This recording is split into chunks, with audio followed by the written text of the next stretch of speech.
buzzing for the game this week. I want to hear what my mates are saying. I want to tell them they're delusional. I want to tell them who'll score first. I want to call the half-time score and the full-time score. And when our kid pipes up and says, want to bet? I'll stop. Think about it. Check my limits. Check how much I've played. And maybe I'll think, nah, not today, mate. Sometimes the best bet is the one you don't make. Gamble responsibly. Bet Fred. 18 plus gambleaware.org. DJ. At PlusNet, we think switching broadband should be as easy as flicking a switch. Switch. With One Touch Switch, our team will handle all the admin, helping you wave goodbye to your old broadband provider and get set up with us instead. Switch to PlusNet today and get fast and reliable full fibre. That's A++. DJ Plus. New customers only, 24-month contract, limited availability, terms apply. You can't do much in under 5 minutes. Boil an egg? Sure. Cook a roast dinner? No chance. But comparing car insurance prices with mustard.co.uk?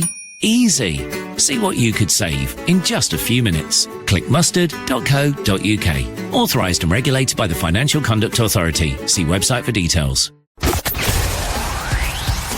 It's game day, and this is the home of Scottish football. It's Clyde One Super Scoreboard.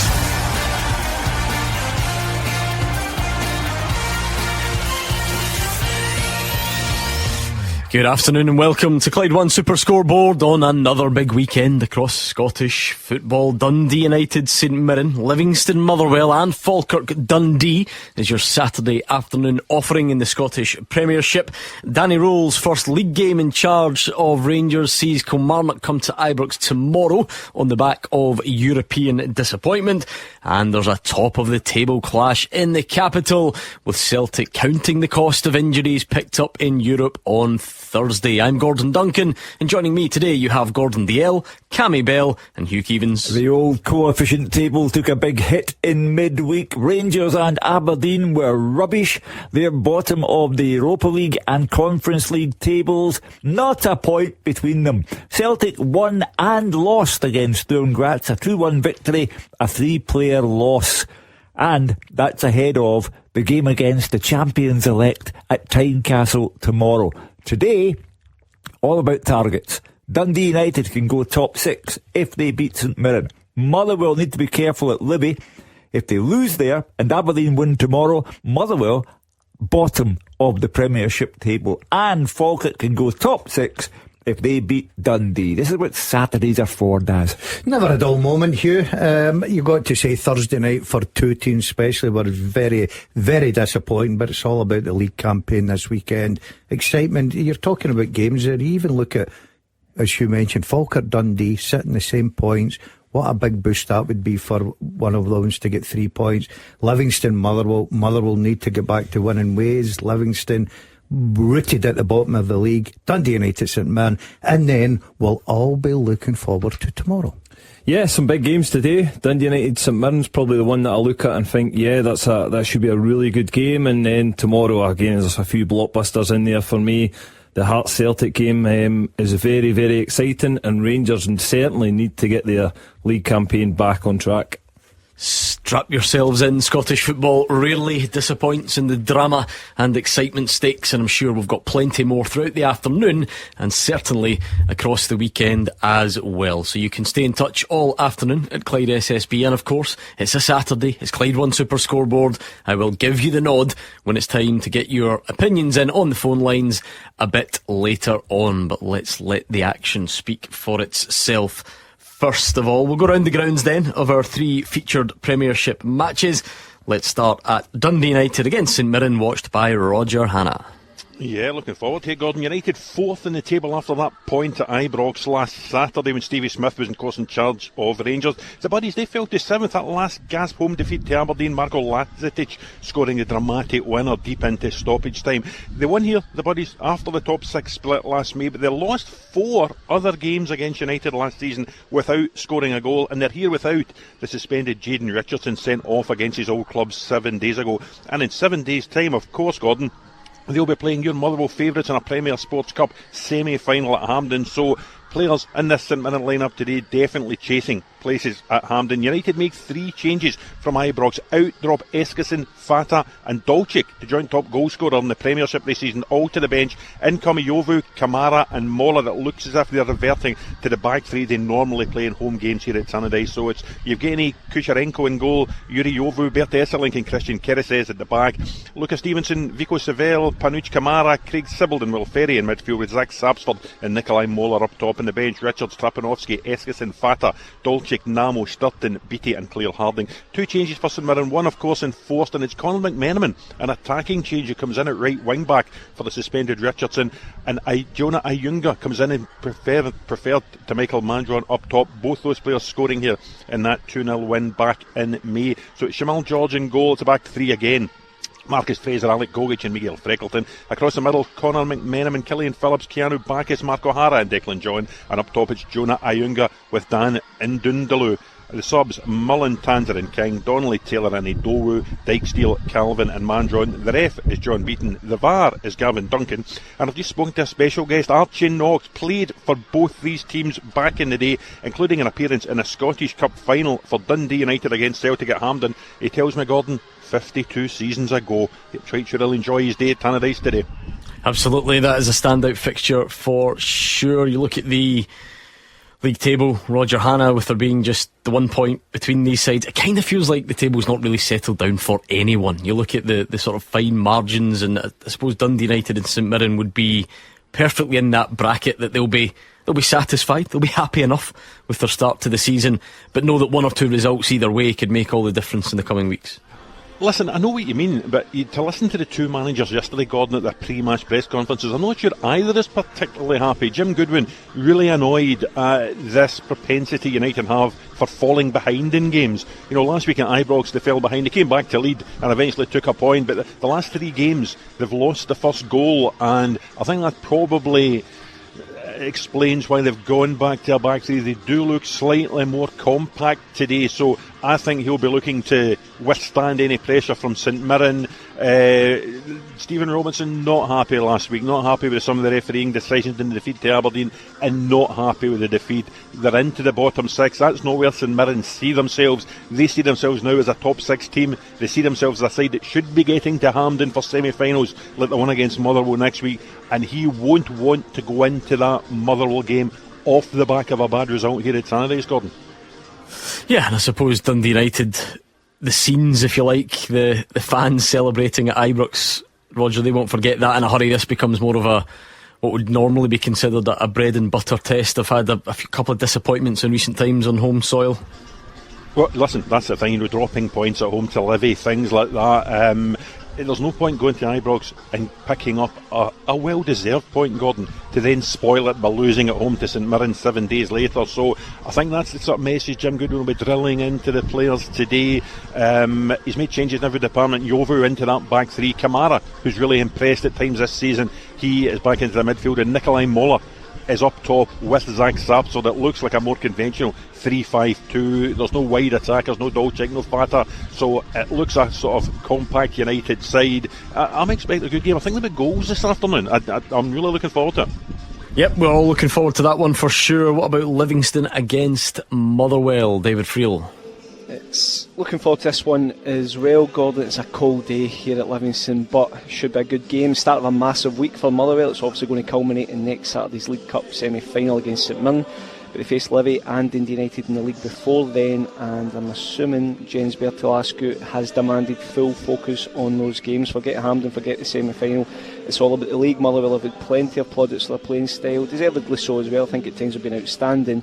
However, Jens Bertolascu knows that they need more points on the board, and he clearly wants a reaction to last week's home defeat to Falkirk. Because that third part that day was a real Jekyll and Hyde performance from Motherwell. Outstanding in the first half, terrible in the second half. They were obviously in the end of an awful VAR call to rule out Ibrahim Said's goal in the first half. However, they need to start winning games. They didn't turn up in the second half. Hugh mentioned what's at stake for them this weekend. Livingston can leapfrog them if they beat them today, and then if Aberdeen win tomorrow, Motherwell could finish the weekend bottom of the table. It seems crazy given how well they've played in so many games, but as manager admits, they need to be more ruthless at both ends, and they just need to start winning games. Motherwell have actually only lost once in their last 7 trips to Livingston, but they're going to face a fired up home side today. David Martindale's players clearly let themselves down in the 4-0 defeat to Hibs last weekend, and will be out to make amends. They start the day bottom of the league, but have that incentive of moving up the table. I'm sure David Martindale will be demanding that they take it. He's made 4 changes, unsurprisingly, from that Easter Road defeat. Joshua Brennet's in for his full debut. Macaulay Tate, Christian Montano and Robert Muirhead are also in. Shane Blaney, Adam Montgomery, Mamadou Sissoko and Conor McLennan drop out. Looks like a 3-4-3 formation. Jerome Prior in goals as normal. Mo Silla, Danny Wilson and Brennett at the back. Daniel Finlayson, Scott Pittman, Macaulay Tate and Christian Montano across the middle, with a front 3 of Jeremy Bakia, Stevie May and Robbie Muirhead. Subs for Olivier, Hamilton, Sissoko, Carey, Smith, Robinson, Shinnie, Yenge, Lawal and Culbert. As for Motherwell, 3 changes. Liam Gordon is in for Paul McGinn at centre half, and he also captains the team. Stephen O'Donnell comes in for Johnny Katrumbis, and Apostolos Stamatolopoulos also comes in for Callum Hendry. So it looks like Callum Ward in goal, Stephen O'Donnell, Liam Gordon, Stephen Welsh and Emmanuel Longelo at the back. Elliot Watt and Lucas Verdingan in unusual places at the base of the midfield, with Tawanda Maswanisi, Elijah Just and Ibrahim Said in behind Stamatolopoulos. Salsa Motherwell, Oxborough, Sparrow, Slattery, Halliday, McGinn, Katrumbis, Charles Cook, Hendry and Priestman. Referee at Levy is Nick Walsh, and the VAR is Matthew McDermott. Would be quite incredible, as you say, David, if Motherwell were to end the weekend bottom of the table, because I've started to kind of notice this and take the reactions in, and obviously with having a vested interest personally, I feel like if you've not seen Motherwell, you probably, and understandably by the way, fall into the trap of saying, oh what, so what, yeah, they what is it, they play some nice stuff, do they knock it about a bit, well it's not really working, and you would get that based on the results. But it's much more than knocking it about a bit, isn't it? It's much more than just the odd nice flash. They've genuinely been really, really good in performance levels. But ultimately, the result is king. I would argue they're probably the best footballing team I've seen this season in the league. I know Hearts have started really well. Celtic will always have their flashes, but I think Motherwell have been by far the best footballing team in the league. And as you're saying, it's crazy to think they could be bottom of the league. But then the flip side of that, if we want to go positive, if Motherwell win today, they could go level in points with Hibs, who start today in 3rd place.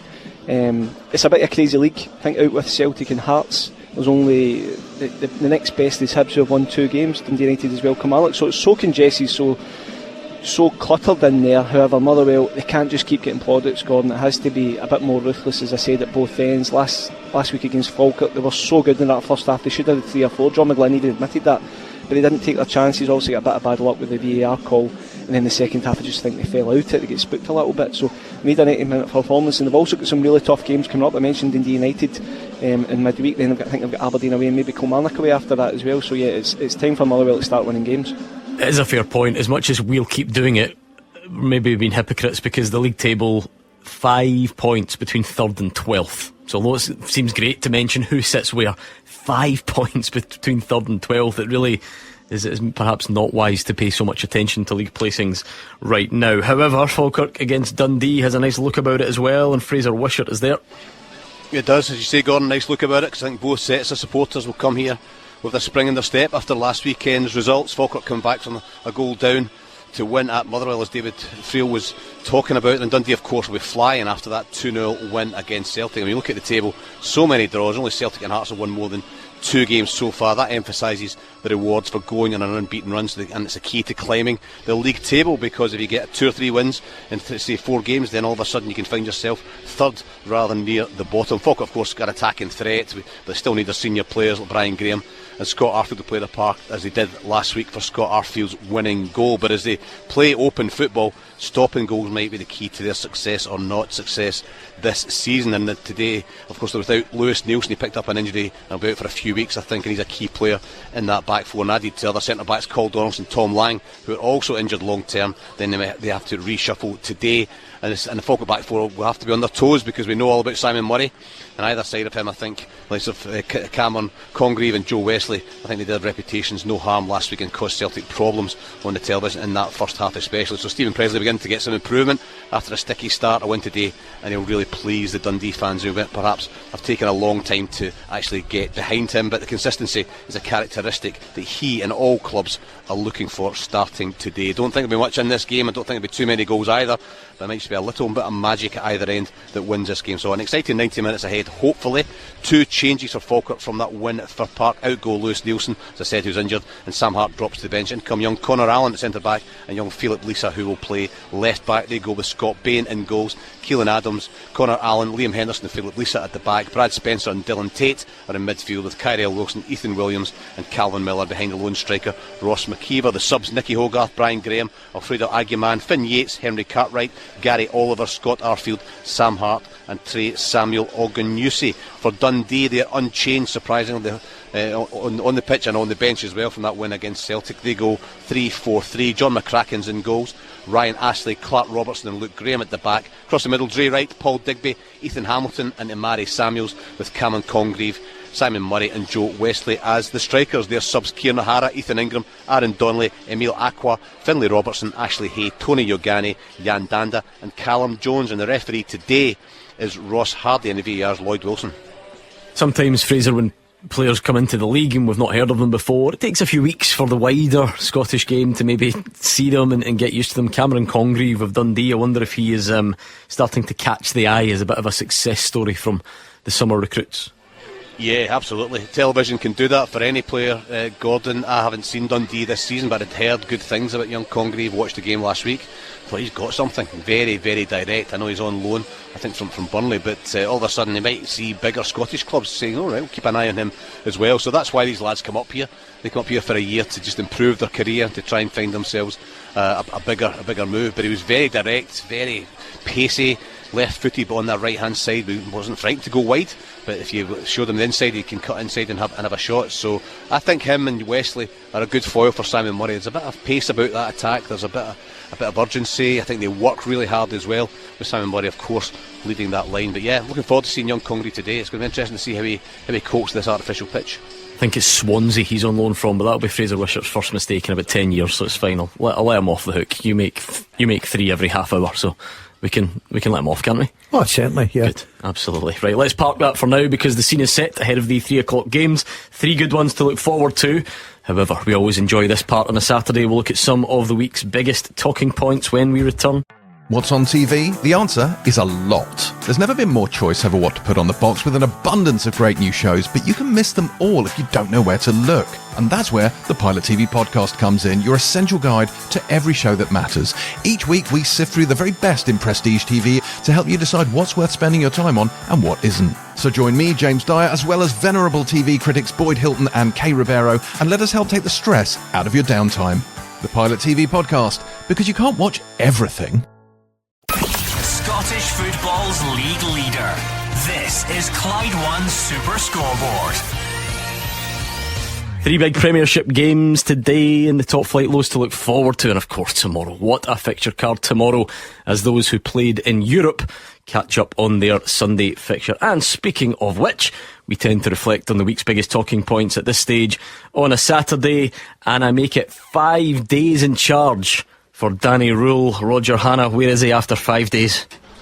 He certainly will have had his eyes open in Bergen on Thursday night. Rangers plumbed fresh depths. They have been bad, they have been awful, but to lose 3-0 to that brand team, Gordon, I think that explains to Danny Rule why Russell Martin is no longer in a job, why he is in the job, and the extent of the job that lies ahead for him, because James Tavernier, the captain, described it as a disgraceful performance, and I don't think any of his teammates could argue with him. This is where Rangers are at the minute. They are shaky, they are bereft of confidence, they are bereft of quality. They have an £8 million centre forward who had one touch, and that was with his head in the Bran box on Thursday night. Didn't touch the football with either foot in the opposition penalty area, and he cost £8 million. Somebody said it potentially rising to £10 million. I don't think it will rise to £9 or £10 million, Gordon. Rangers are in a bad way. Kilmarnock will fancy their chances going there tomorrow, and Danny Role is going to have to work the oracle to get them back in the straight and narrow before the season completely unravels. Was it the depths of it, Hugh Keevins? Because I don't think Rangers fans went into the game with huge levels of optimism. They know where they are, they know they've had to change manager, they know the new guy's been in for 2 or 3 days at time of kick-off, but for it to be as bad as it was, it feels like that's the bit that sent the big reaction out there. They were hammered by the third best team in Norway. It's not a good look. 3 years ago they were European finalists. and now they're losing to the third best team in Norway. And if the captain describes it as disgraceful, who am I to contradict James Tavernier? So, where is Danny Rule? He must beat Kilmarnock, absolutely must beat Kilmarnock tomorrow. He then goes to Easter Road. He'll find out what Scottish football is like on Wednesday night in Edinburgh. And then his first Old Firm derby, Cup semi-final. So I would say, yes, he got a sympathetic hearing from the Rangers fans when he went to them after losing 3-0 in Bergen. He won't get a sympathetic hearing anymore unless he wins. Yeah, he's about as off the hook as a head coach or manager can really be, Cammy, because of the time he's been in, the perception of what else is going wrong at the club. But it's probably a good job for him that he's managing to be off the hook, understandably, because the level of anger out there after Thursday was quite something. Yeah, listen, Patrick Stewart and Kevin Farewell are the ones that are getting it at the moment and have been for a period of time, and I think the new manager will get a little bit of grace, but again, he understands the situation of winning games of football at Rangers, the importance of trying to turn this around quickly, and it's not a quick job. Listen, this Rangers team are absolutely short of confidence. They look as if they've not got the quality to go and win European games, certainly on the show on a Thursday night, because I would probably echo James Tavernier's words with disgraceful. I felt like that was a type of performance that wasn't good enough for Rangers Football Club, and they've got a massive game tomorrow. It's huge against Kilmarnock, especially being at Ibrox. I think they need to go and show what they can do and put a performance in, because it's been so poor this season. Again, for the Rangers fan, the frustration, they need to turn this around pretty quickly, and it's got to start tomorrow, so there'll be huge demands from the manager on the players. David, it feels like very quickly, extremely quickly in fact, after 90 minutes, the focus has then gone from whoever it is in the dugout onto the players, because Russell Martin, for all his faults, allowed the players to get away almost scot-free, because he was the recipient of all the negativity. The Rangers fans are not willing to blame Danny Rule yet, which is understandable, but therefore somebody needs to take the fall for how bad that was the other night, and it looks like it's now going on the players for the first time this season. Yeah, and I think it has to go on the players, Gordon. I mean, last weekend Jack Butland, who I would probably absolve during midweek, said he can't understand what's going through some of his teammates' minds at times. James Tavernier, we can talk about his faults defensively, but came out and said what he said, disgrace, I'm absolutely raging, all that. But I would like to ask where the likes of Nico Raskin, Joe Rothwell, guys like that, Oliver Antman, a full internationalist. You watch Taylor Asgard, score a wonder goal against Dundee United. He plays well for Norway, but then he goes absolutely missing in midweek as well. These are guys who are well paid. Some of them are very experienced. Most of them are international footballers, and they're letting their club down. For James Tavernier to come out and say that Rangers couldn't even do the basics of winning second balls and just basically running hard, I thought was a real indictment of the attitude of some of those players. Yeah, what worried me, and I think David's bang on about that, he's mentioned players there that gets a big pats in the back. You've seen the situation, Russell Martin, and obviously Raskin. The fans went with Raskin, the favourite. He's offered nothing since Hibs. But the one thing that worried me the other night, simple for me, and Cammy will tell you, when a new manager, head coach, whatever you want to call him, walks into that dugout and you get the opportunity first to get that jersey, you think to yourself, I'm going to keep it.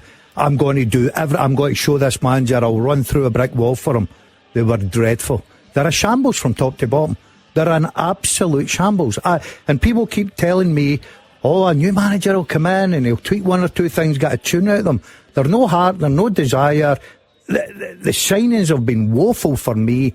It'll take some turnaround for this Rangers team. I think you're bang on. I think you're bang on there, Daz, with regards to a new manager coming. That's a very important point, because every time a new manager walks in, you want to automatically impress him. And again, whether that's just your work rate, your energy you're bringing to the game, and none of the Rangers players done that. You're right. So that's a big warning sign and a big worrying sign for Rangers going forward as a football club. With every passing week, Hugh, Patrick Stewart and Kevin Thelwell's situation gets more difficult, because they've been backed by their gaffer. Andrew Kavanagh gave them the big support, and to be fair, tried to clear up maybe a couple of things that he felt are myths. Maybe those two aren't responsible for the failure to land Steven Gerrard and the failure to land Kevin Muscat.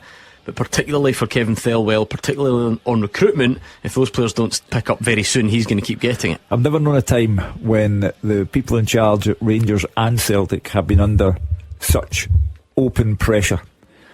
Thelwell and Stewart are in deep bother. I'm not big on threatening behaviour, as you well know, Gordon.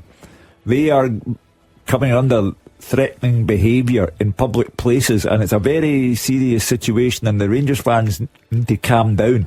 But the pressure is going to be felt by Andrew Kavanagh very shortly, unless Danny Rule can somehow absorb the circumstances in which he is in, win matches, and take the heat off the hierarchy. Because if he can't do that very quickly, Easter Road, Hampden, Celtic, if he can't do it very quickly, the pressure will transfer from Patrick Stewart and Kevin Thelwell to Andrew Kavanagh and 49ers Enterprises, because the mood at the moment is very aggressive. Yeah, I mean, Fraser, as influential as he is, the chances of Rangers fans saying, well, I'm not going to shout at Kevin Thelwell and Patrick Stewart because Hugh Keevins mentioned it, are slim. Hugh would even acknowledge that. So what do you do if you're Andrew Kavanagh? How do you just have to hope that you start winning games, because that side of it's surely only going to get uglier for him?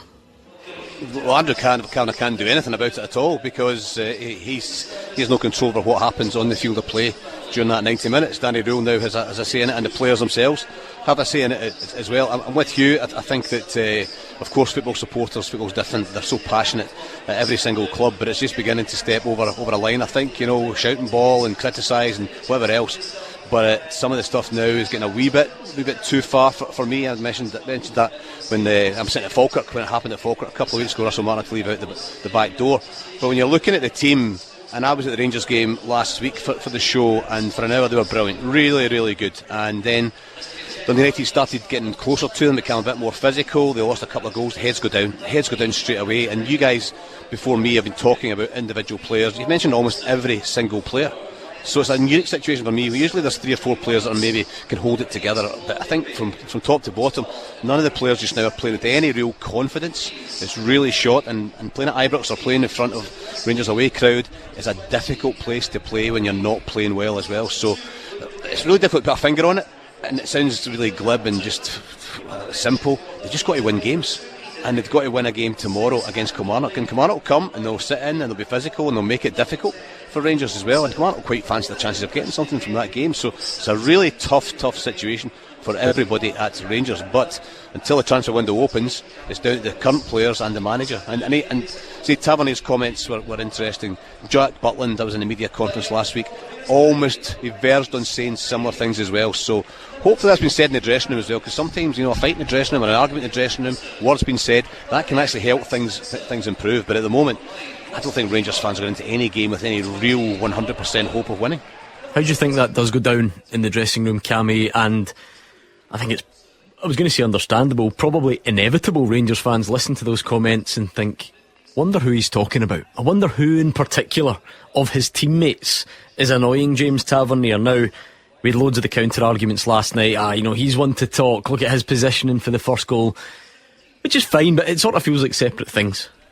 Yeah, no, listen, I think Rangers at this moment in time are at the stage that there will be things said in the changing room. It's not just one result, 2 results. This has been going on for a long period of time where it's not been good enough, and the players know that. So I fully expect there will have been strong words said and probably a few arguments between the players, disagreements, but there's got to be something said, because at the moment it's been so flat, so poor, lacking of energy on the pitch. There's a nervousness around the whole team and squad at this moment in time. So yeah, I think James Tavernier gets criticised for not saying things as well, and now we're criticising for having a go and being open about it. So listen, I think Rangers are at the stage that the players need to pull one another out and openly say, look, it's not good enough. And they're probably, I would imagine James Tavernier's saying that he's not been good enough as well in there. But again, you've got to try and get some sort of reaction, because it's been so poor for so long. I know what you're saying, and what you're saying is 100% right, but I sort of disagree with that, because if this was the case, it would have been handled weeks and weeks ago. Because Rangers, apart from the first hour, as everybody was talking about against Dundee United, they've been as poor as I've seen them. They've been off it all the time. They can't win a football game. So if you're going to have that fight, that argument that everybody lived by growing up as a football player in the dressing room that brought everybody together, they've happened a long time ago for me. Gordon, I don't think they've got it in them to do that. I read an account of what took place after the game. James Tavernier gets criticised for fronting up, as they say. Said his piece about disgraceful performance, but at least Tavernier is willing to speak, and always is. I also read an account that when other players were asked to say something, they all get on the bus, heads down, onto the bus, with the honourable exception of Connor Barron, who had only played 28 minutes as a sub, but stood there and said his piece. Rascan and the rest, this is why, for me, they show no desire, hunger, call it what you will, on the pitch. They hide. And it's manifesting itself now when you say, can you talk about this? No, I'm going to get on the bus and get out the way. I think if we're being fair, clearly Danny Rule needs a bit of time, whatever that looks like. Roger Hannah, usual phrase that we keep hearing, you don't get time in Glasgow, so on and so forth. But there needs to be something, obviously. He's been brought in for a reason. Are there other issues, though, that simply will not get time? I mean, you mentioned Yusuf Chermiti. How many games now in a row could he play and play like that before the Rangers fans have had enough? Well, somebody said to me they wanted to keep Chermiti on the park on Thursday night, Gordon, to see if he could get a goal, but they were worried they would have to go back and pick him up next year. He has been hopeless, and the recruitment has been hopeless. They are weaker in every department of the team. The centre halves are not an upgrade on the likes of Balogun that were there before them. Ant-Man is a downgrade on Cherny. Chermiti and Miovski are a downgrade on Igaman and Dessers. Everywhere you look in the team, with the possible exception of Gassama, they are a downgrade on the previous players. Even at left back, Magoma's no better than Jeffy or Yilmaz were before him. So that must be a worry. The recruitment is making the team worse rather than better. And the sort of flag bearer for that has to be the most expensive one, Yusuf Chermiti. £8 million. If an English Premier League team like Everton, say, or Newcastle are spending £8 million, they can do that in a project player. If Rangers or Celtic spend £8 million, they need a ready-made player who is going to come in and tear it up. Yusuf Chermiti is not that player, I'm afraid. And listen, we've said it time and again, you could have Lawrence Shankland for nothing, or Yusuf Chermiti for £8 million. And I think we're unanimous in what one we would have done. Brendan Rodgers got a bit of stick for his Ferrari and his Honda Civic. Rangers are football equivalent of a Robin Reliant at the minute, Gordon. Speaking of Brendan Rodgers and lots of talk of recruitment and so on, and that issue won't go away, David Friel, but it's now been compounded by a pretty serious injury list heading to Tynecastle tomorrow. That was huge news from Brendan Rodgers yesterday, particularly on Cameron Carter-Vickers. Yeah, there was obviously a bit of positivity beating Sturm Graz. I do think Celtic were better, much better than clearly they were at Dens Park. Gordon, yeah, injury-wise, to lose Cameron Carter-Vickers for up to 5 months, Alistair Johnston, who knows how long that's going to be, and that's, they obviously compound each other, because you're losing that entire side of your back four, or your established back four. Celtic do have numbers in there. You look at Dane Murray, Austin Trusty, Jemai Simpson-Pusey hasn't kicked a ball. Kieran Tierney could even fill in at centre-half if needed be. Obviously you've got Colby Donovan, Anthony Ralston at right back as well, so Celtic can use the arithmetic stuff that Brendan Rodgers talked about. They do have bodies, but they don't have players of the influence of Carter-Vickers and Johnston. But I actually think the biggest problem is up front now. I mean, Daisen Maeda, we don't know, it's kind of a bit of a mysterious injury, this one. He obviously wasn't fit in midweek. There's no guarantees he's going to be fit for tomorrow. And Kelechi Iheanacho, I think he's probably just been overplayed purely because there's nobody else there. In the last few weeks, he didn't play a lot of football last season. He's had to play almost every minute of every game, and he obviously broke down so early. But Celtic are now down to the bare bones. It's Johnny Kenny, Shin Yamada. Could they move Michel-Ange Balikwisha essentially? I don't know. He played there a bit in Belgium. People think he's actually better through the middle, and he's not really shown much out wide. So there are a couple of options there, but yeah, bare bones stuff. And yeah, I think Brendan Rodgers is looking to see who he can possibly bring in to fill that attacking void, especially tomorrow. Yeah, because I think recruitment wouldn't have done anything really in Cameron Carter-Vickers' case, Roger Hannah. You're You're not thinking he's going to get injured for 5 months. That's just something that happens and you have to deal with. But clearly now at the other end of the pitch, if Iheanacho, we don't quite know yet how long he's going to be out for. He was already a bit of a stopgap. Celtic probably already needed a bit more. And now, as Hugh was talking about last night, they go for a top of the table clash, the biggest league game of the season so far, really down to the bare bones in that front line. Yeah, listen, I heard your interview yesterday in Sky with Brendan Rodgers up at Lennoxtown, and he was sort of reeling off. It was like a doctor's waiting room with all the different ailments that the players had. I thought Johnny Kenny showed up well against Sturm Graz on Thursday night. I would have no qualms at all about throwing Johnny Kenny in at centre forward against Hearts. He has been waiting for his opportunity. He has signed a new long-term contract. He's clearly rated at the football club, so why not give him the chance? If it's Tenecte one side, it's Nygren the other side to get his goal on Thursday. Celtic would feel confident with that. I'll be fascinated to see who comes in alongside Liam Scales at the back and who replaces Alistair Johnson. Is it the experience of Ralston, or does Brendan Rodgers go to Colby Donovan as he did when Johnson went off injured the other night? And who plays centre half? Is it Dane Murray? Is Austin Trusty ready to come back into the team at £6 million? He should be. And where is Jamal Simpson-Pusey? I see him from time to time when I go up to training. He's there and he trains with his teammates, but that's about the extent of it. He clearly has no chance whatsoever of showing up at Tynecastle tomorrow. He's now at least up. Well, he has to be up the pecking order by one, just as you say on the arithmetic. I cannot come to any other conclusion other than Brendan Rodgers has taken a look at him and doesn't fancy him.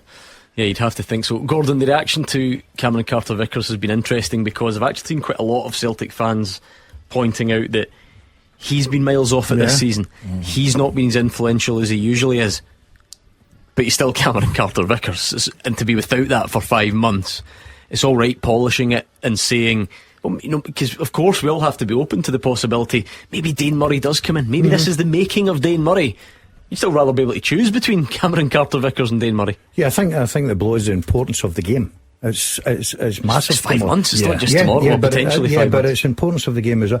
I don't feel sorry for Celtic. I'm by all this listening to they've lost Alistair Johnston right back. They've lost Cameron Carter-Vickers. Maeda's not playing. Celtic every week domestically have got millions and millions of pounds sitting on their bench. Millions of pounds, right? So don't tell me that these guys can't go into a game against Hearts at Tynecastle, because see, you can't. You shouldn't be in the Celtic squad. Listen, I get that, but I know you're going to miss better players, of course, but you still play with Celtic. I don't think anyone said they feel sorry for them. Certainly no one here. But when I think it's more about when you're already, everybody knows they're not in as good a place as they should be. They're not functioning the way they should be. They didn't recruit the way they should be. So once you add things like your best centre half being out for up to 5 months, you can understand why some Celtic fans are worried that this is all unravelling a bit. Listen, they should be massively worried. As you mentioned, they've not been in good form this season. Yes, they got a good result on Thursday night. Cameron Carter-Vickers I know he's not been at his Starling best, but again, he's such an important player for Celtic. He's been through it all. He's got all that experience. So you're losing that out of your team. So that's massive for me. But again, the problems are at the top end of the pitch for me. They're not scoring enough goals. They've lost, obviously, Maeda isn't in form and is obviously out at the moment as well. So they've got big problems. Johnny Kenny, he's got an opportunity now to try and go and show what he can do, but I'm not convinced he's the one that's going to score them the goals that they'll need. So yeah, listen, they're absolutely short, and tomorrow's a massive game for them. If the window hadn't been as disastrous as it was, would Johnny Kenny have been anywhere near the place at Tynecastle tomorrow? No. Therefore, you are now in the last chance saloon. You're using last resorts. Johnny Kenny's a last resort. Anthony Ralston, if he takes the place of Alistair Johnson, is a last resort. That's the kind of shape that Celtic are in. It's a cruel twist of fate. As I said, they won and lost against Sturm Graz. A resolute performance, a decent victory, but how costly was it in the end? Let's turn our attentions forward now, though, rather than that reflection on the week's biggest talking points. We've got 3 big games in the Premiership, lots to like about the fixture card elsewhere across Scotland as well, and we do the build-up to kick off next. The winning team all season long. This is Clyde One Super Scoreboard.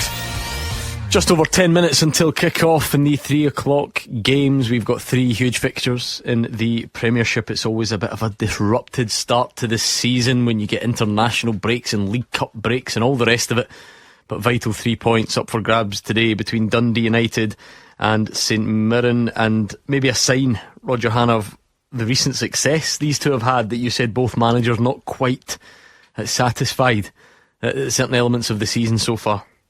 Yeah, I think that's correct. And you look back just really to May, Gordon, you can understand why. I mean, the last time these two sides met here was after the split, and it was a top 6 game. So they've both set the bar high. Jim Goodwin brought United back up from the Championship and took them straight into the top 6, into European football.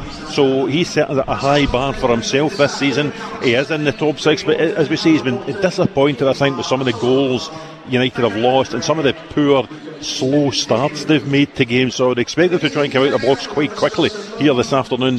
St Mirren, Stephen Robinson has a huge week ahead. It's his former club Motherwell at Hampden. They've got the opportunity to get to a National Cup final, Gordon, where they will take on an Old Firm team not at their best. Whether that's Celtic or Rangers, they'll take on an Old Firm team not at their best. So I think St Mirren, like Motherwell, will believe this could be a big season for them, and Stephen Robinson won't want to go into that game Saturday tea time next week off the back of 2 defeats. You know, they lost to Aberdeen last week. He won't countenance losing here today and going in to the Motherwell semi-final, you know, with form lower than it is and confidence lower than it should be. Are you surprised to see the likes of Dolchek dropping out the team? He's had a pretty good start to the season in the goal scoring front. I was surprised, but then I spoke to a colleague from the Dundee Courier who said he's been absolutely hopeless the last couple of weeks, so I'm not surprised Jim Goodwin's left him out of the team. But listen, the goals he scored and the assists he's provided, I thought would be enough to keep him in the team. But clearly Jim Goodwin's gone a different way today. He's pushed Nikolai Moller right up top with Zach Sapsford against the 3 St Mirren centre halves. I think there will be a bit of physicality at both ends of the park. Jonah Ayunga, who's troubled United before, in as well, along with Daniel Lundaloo, who's arrived in from Bolton. They'll go up against 3 big United centre halves, so it will be a physical battle and the strongest side might well prevail. I've had a fancy for 2-2. I think there could be goals. Livy Motherwell is interesting. We spoke about the potential outcomes in terms of league placings by the end of the afternoon. If we're all obsessed with analysing Motherwell's silky style, David Friel, and wondering whether it can work and whether it can't, there was a time when Livy would be considered not the place to do that because of the dodgy pitch, but they've got the new surface down in the summer, the new version. You wonder if that allows Jens Bertel Askew to just stick with the normal game plan. Yeah, I don't think you can have any excuses at all on that front, Gordon. I think in the past it was kind of basically a green carpet out there, but no, it looks lush, it looks in good condition, and yeah, I think it will suit Motherwell down to the ground. And they're also playing against a Livingston team that ship a lot of goals. It's quite unlike David Martindale's side traditionally. They conceded 18 in 9 league games, so 2 a game. So Motherwell will get chances today, you can guarantee that. And Livy are going to have a go, but it looks at 3 strikers on the pitch. It looks like a front 3 from them, Bakia May and Robbie Muirhead, so I think this one could be open. I think Livingston games tend to be entertaining this season. There's been a lot of goals in them. I'd imagine there will be space for Motherwell to exploit, but they exploited some space against Falkirk last week in the first half especially, and just didn't take the chances. So the onus is on the front 4, especially Maswanisi being in good form, Stamatolopoulos, guys like that, to go and take the chances they will create today. Any sign of Marvin Bartley down there? He phoned in sick during the week. We're awfully worried about him. I saw him earlier on. He was just overseeing the warm-up, just standing with his arms folded, just nodding now and again, just making sure everything was down to a T. Just bluffing, yeah, really. Down to a T. They lose goals left, right and centre, and he's watching the warm-up. Get him back in that dressing room. Anyway, hopefully he makes it through the 90 minutes and we'll catch up with him soon. In terms of Falkirk against Dundee, I've been interested really in the reaction towards these two teams. Fraser, I think they would probably still rank amongst people's favourites to go down, and yet their recent form is defying that. Falkirk going to Fir Park and winning, Dundee of course with that excellent win against Celtic last weekend. Yeah, and I don't expect it to be much different going over the season. I think both will be in the bottom 6, and both just looking to stay out of the playoffs and the relegation place. But as you say, they both got off to decent starts. I think Dundee was a bit worrying at the beginning of the season. There's a negativity towards Stephen Presley initially, poor results in the League Cup. but he's got his team now and he's got it fairly settled. He's got players back fit as well, and last week was the first time I'd really seen them, and I thought they were excellent, so we'll look forward to seeing how they play today. And I think they do have players that can cause Falkirk problems, because Falkirk, they've got all the attacking players. We talk about how well they play and how they play in an attacking sense, but it's at the back is the problem. It's lost 14 goals. They've only scored 1 goal less than Celtic, but they've lost 14 goals. Young Connor Allen comes in at centre back. Lisa will play left back as well, so they're really stretched a wee bit at the moment at the back. So I think Dundee might just edge this one. I think they've got the players to just nick a goal or two and give these away fans something to cheer about. Big day ahead, Hugh. I look at days like this as an opportunity for teams to show what they can do. Everyone thinks, they're just marking time until Celtic go to Tynecastle and Rangers play Kilmarnock and Danny Rose first home game in Aberdeen against Hibs. Well, 5 of the clubs playing today are bottom 6, and Dundee United are in there as well. This is their chance to give us 3 right good games and show that they are worth looking at. And for me, the onus is on them to entertain. We're not here to mark time. Your Premiership clubs, entertain. I love it. I'm looking forward to tomorrow, to be honest with you.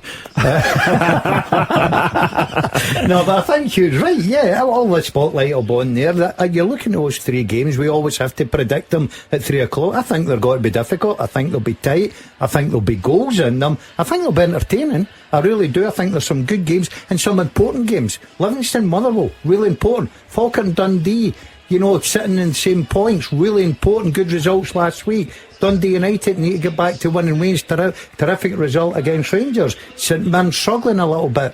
It's exciting. And then, forget about that. We've got the Scottish Cup, we've got the Championship, and all the leagues down below. Great games ahead. Don't worry, I'll get to them. The nation can wait with bated breath, Cammy. You're a few minutes away from having to give me your actual predictions, but Gordon makes a fair point. Those 3 fixtures, they just all look finely poised. They're all teams that will believe they can beat each other.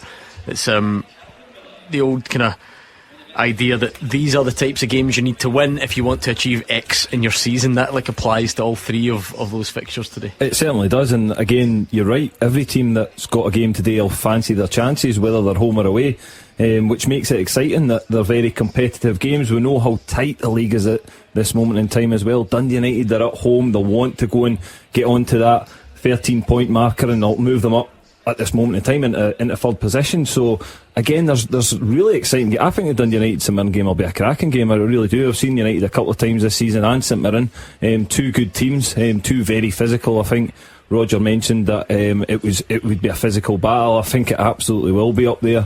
But then you look at the other games as well. Falkirk, Dundee, 2 teams that have had decent results recently, and Livingston desperately need a win. So do Motherwell. So yeah, loads to play for today. Okay, let's do it then, because 3 big games across the top flight, loads more to take our attention, previews of tomorrow, and your chance to have your say a bit later on. We'll kick it all off next. The fastest goals, the expert opinions. This is Clyde One Super Scoreboard. Saturday afternoon games kicking off at 3 o'clock. Hugh Keevins, Gordon Dalziel and Cammy Bell in your ear. What more could you want from your weekend? Maybe don't answer that, but we're looking forward to the games anyway, so take it away with your recent set of hopeless predictions. Hugh Keevins, 3 games, top flight, go. Falkirk versus Dundee, away win. Livy versus Motherwell, draw. Dundee United versus St Mirren, home win. Cammy? I'm going Falkirk Dundee, away win. I'm going Livy Motherwell, draw. And then I'm going Dundee United St Mirren, draw. Absolutely. What? Hey, draw. No, I thought it was the same as me. No. Draw. 3 home wins. Clyde One Super Scoreboard Goal Flashes with M&D Green Pharmacy. Get set for the season with expert pharmacy support. I'm going to have to keep an eye on the score lines for the pundit predictor as well, Hugh, that we did last night. A lucky contestant out there has got £1,000 riding on the outcome of 3 games this weekend. Is it tomorrow? 2 of them were tomorrow, I think. Or were they all tomorrow? Livy Motherwell. Livy Motherwell was one. He took draw there. He took draw Tynecastle. Yep. And he took Rangers to beat Killie. 3 games for £1,000. Oh, he's not getting that. 2 draws. He was going to go all 3 draws, then he changed his mind last minute when he came on.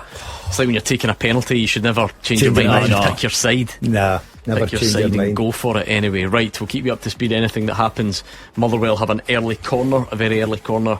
They're at Livingston. Anything that happens, we'll keep you up to speed as soon as the ball hits the back of the net, or there's a VAR drama or a sending off or something daft. We will keep you right across it. You can stay in touch with us on social media all afternoon, and of course I will give you the nod when it's time to have your say on the phones. I've got a funny feeling that tomorrow will dominate the phone lines. Who should play for Celtic in these problem positions? What did Danny Rule do? Can he mix things up a bit? Because the other night was a disaster. I know he's only just in the door, but nevertheless maybe he has other solutions. But we can get to that. Big games kicking off just now. Emmanuel Longello's fluffed the shot, but it now goes for another Motherwell corner. Fraser Wishart seems to always kick off late, doesn't he? I don't know why. Is it his fault in some sort of way? He's not having a good time, is he? I feel like he's always a little bit behind. I think this could be his last year. I've had a word with one or two of the people upstairs. Falkirk against Dundee, he is watching. And of course Roger Hannah, Dundee United against St Mirren. Having issued that rallying cry to entertain, prove that we're not here marking time until Tynecastle, Ibrox and Pittodrie tomorrow. Having issued the cry, you want the better with 3 half-time goalless games. I thought you were going to take the huff that we've not had a goal yet 3 minutes in. I felt like that would be a very Hugh Keevins thing to do. We have got one in the Championship. It goes for the Staggies, who've clearly had a very disappointing start to the season, but they've taken the lead. Ross County 1, Dunfermline 0. Big Scott games, Fraser. Morton St Johnstone, big game. St Johnstone, Raith Partick. Yeah, because it's killing me that St Johnstone had 2 or 3 draws in a row and then lost. And so they're now level with Partick Thistle midweek. Good win out over Ayr United, joint top. It's killing me here. Absolutely killing me. Sleepless nights that he's winning games. I'm having sleepless nights. I'm dreading going to this wedding. I really am. What if you get to Fraser's big do at the end of the season and Mark Wilson wins the Championship Manager of the Year? What are you going to do? I don't think Fraser will even send me out an invitation because he'll know the answer. Can I be honest, right? Because I try obviously to be the voice of reason here, and I keep banging on about how it's only 8 games and all that sort of stuff. I've thought something similar, Hugh. Imagine Mark Wilson achieves genuine greatness this season. The state that he will get himself in. No, I couldn't face that. The media table will rise as one to give Mark a standing ovation, and then someone will say, "Where's the Dazzler?" Do you know? I don't even text on my phone on the. I'm waiting for the crash to come, and then I'll be right on the phone. Don't worry. If Derek McInnes wins the Premiership, he'll probably get it anyway. Oh, I know. Come on, Hearts. That's the world's earliest ever awards discussion. Yeah. Not even Halloween yet. Anyway, Ross County are flying out the traps. They're 2-0 up. Lennon will be going mental. Yeah, I don't think Neil Lennon will take that too well. Jordan White adding to Scott Fraser's early goal. Ross County 2-0 up. That is a good game, that though, and it's your 2 former teams, Gordon. Raith Rovers and Partick Thistle today. You get your Mark Wilson connection. Do you know, I know I'm kidding on here, but I fancy Partick very strongly now. I watched that the Fife Derby on Friday for I think 8-9 minutes, and that was enough for me. It was dreadful, absolutely dreadful. Raith Rovers in trouble. Barry Robson coming in for a bit of criticism up there, not playing particularly well. Partick going with such fine form. I've got a wee sneaky Mark can get another 3 points. I noticed your old pal. I've not got any of them. I said old, probably don't speak to anyone anymore. Jock McStay. I noticed Raith Rovers posted that he was like the hospitality guest. Do you know? And I'm just wondering why you don't ever get invited back. You're supposed to be the legend. Mate, honestly, I've never seen a guy in my life milk a football club like him. Right? He goes up and sings his own song. He's Blue, he's White, he's Dynamite, Jock McStay. Don't be bitter. He sings that at half time. Don't be bitter just because. Honestly, he's never away from that starts part. He's frightening, that man. I hate people like him. I think he's bitter, Hugh. I think this is the man who regularly in this studio tells us about the legend that he was at Ayr United as manager. Yes, milking legend in milking football. a football club for all it's worth. I've never milked anything in my life, Hugh.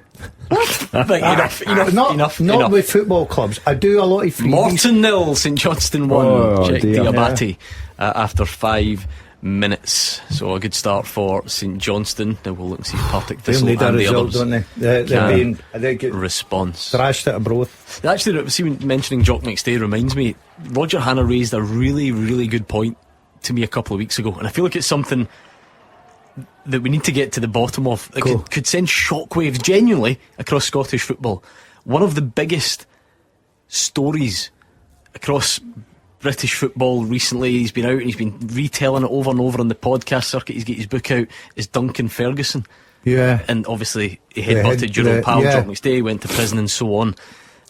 Roger Hannah, because he's sad like that, reads a lot of books on holiday, right? And he was telling me he was sitting on the Sun Lounger reading some size of Sun Lounger reading Duncan Ferguson's book, and it turns out that the true backstory to that headbutt. What? Duncan Ferguson, in a roundabout way, wants to blame one of Jock McStay's former teammates, and Roger and I have been working away at this in the background, and we genuinely think it might be you. We think it might be your fault. That infamous headbutt, after all these years, we think you've got something to do with it. So the story goes, and this is according to Duncan Ferguson in his book. Roger Hannah will remember it word for word, I won't. You're getting it second hand from me. Right. He says that the beef, if you like, with Jock McStay stretched back to the PFA Awards, the aforementioned PFA Awards. Oh, it could be me. Exactly. Okay. Starting to feel guilty. And he says that Jock McStay and an unnamed former teammate are together at the bar, and could be me. And unnamed former teammate is making little cheeky comments. Could be me. Behind Duncan Ferguson's back.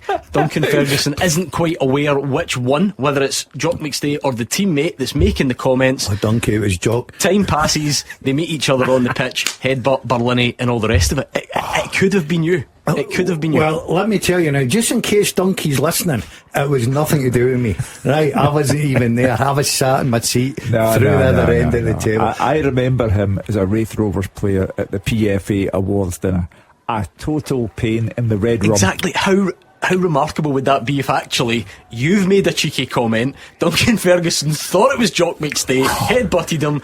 I mean, let's keep this quiet. You could have changed the course of history. Could you imagine me bumping into the big Dunk now? Let's keep this very, very quiet. If anyone has read Duncan Ferguson's book recently, because I know it's been very popular, and you have come across the passage we're referring to, give me your thoughts. It's worrying, isn't it? We'll call it circumstantial evidence, but I'm feeling quite convinced. That's all, man, now, after hearing that story. Listen, that Hannah's got enough in his plate just now. Everybody want to rent out that napper he has paid to Orange for next week. I wouldn't be bothered about anything. I'd be sitting quiet if I was him, and I'd turn his phone off for a week. Oh, dearie me. The Scottish Championship, we said, is always entertaining. Can't take your eyes off it. Henry Fieldson's had a bad start to the Queen's Park's Henry Fieldson sent off 9 minutes in. That must be the earliest red of the season. Can't remember too many early ones. Is today the day we're going to improve the stat? What was the stat that blew your mind with 10 minutes Thursday night? 10 Did you hear minutes this one, Hugh? goals? Scotland's coefficient put it on social media the other day that Cleage's goal for Hibs last weekend is the only goal scored in the opening 10 minutes in the Premiership this season. I remember that now. Incredible, the only one. Wow. We've played some, did I say 59 games so far, and we've had one solitary goal inside the first 10 minutes, and it took us to mid-October to get it. I was looking up some stats about the champions-elect. Right, okay. And no team has scored more goals after the 75th minute than Hearts. No team has scored more goals in stoppage time than the champions-elect. That's what Celtic face tomorrow. A team who endure, go all the way until the 94th or 95th minute. He's really leaning into this. I'm looking forward to getting a more detailed prediction from him a bit later on, as has become the norm for Motherwell. You're looking at the way they're playing, and rather than getting the results so far, 80% possession with Levy after 10 minutes.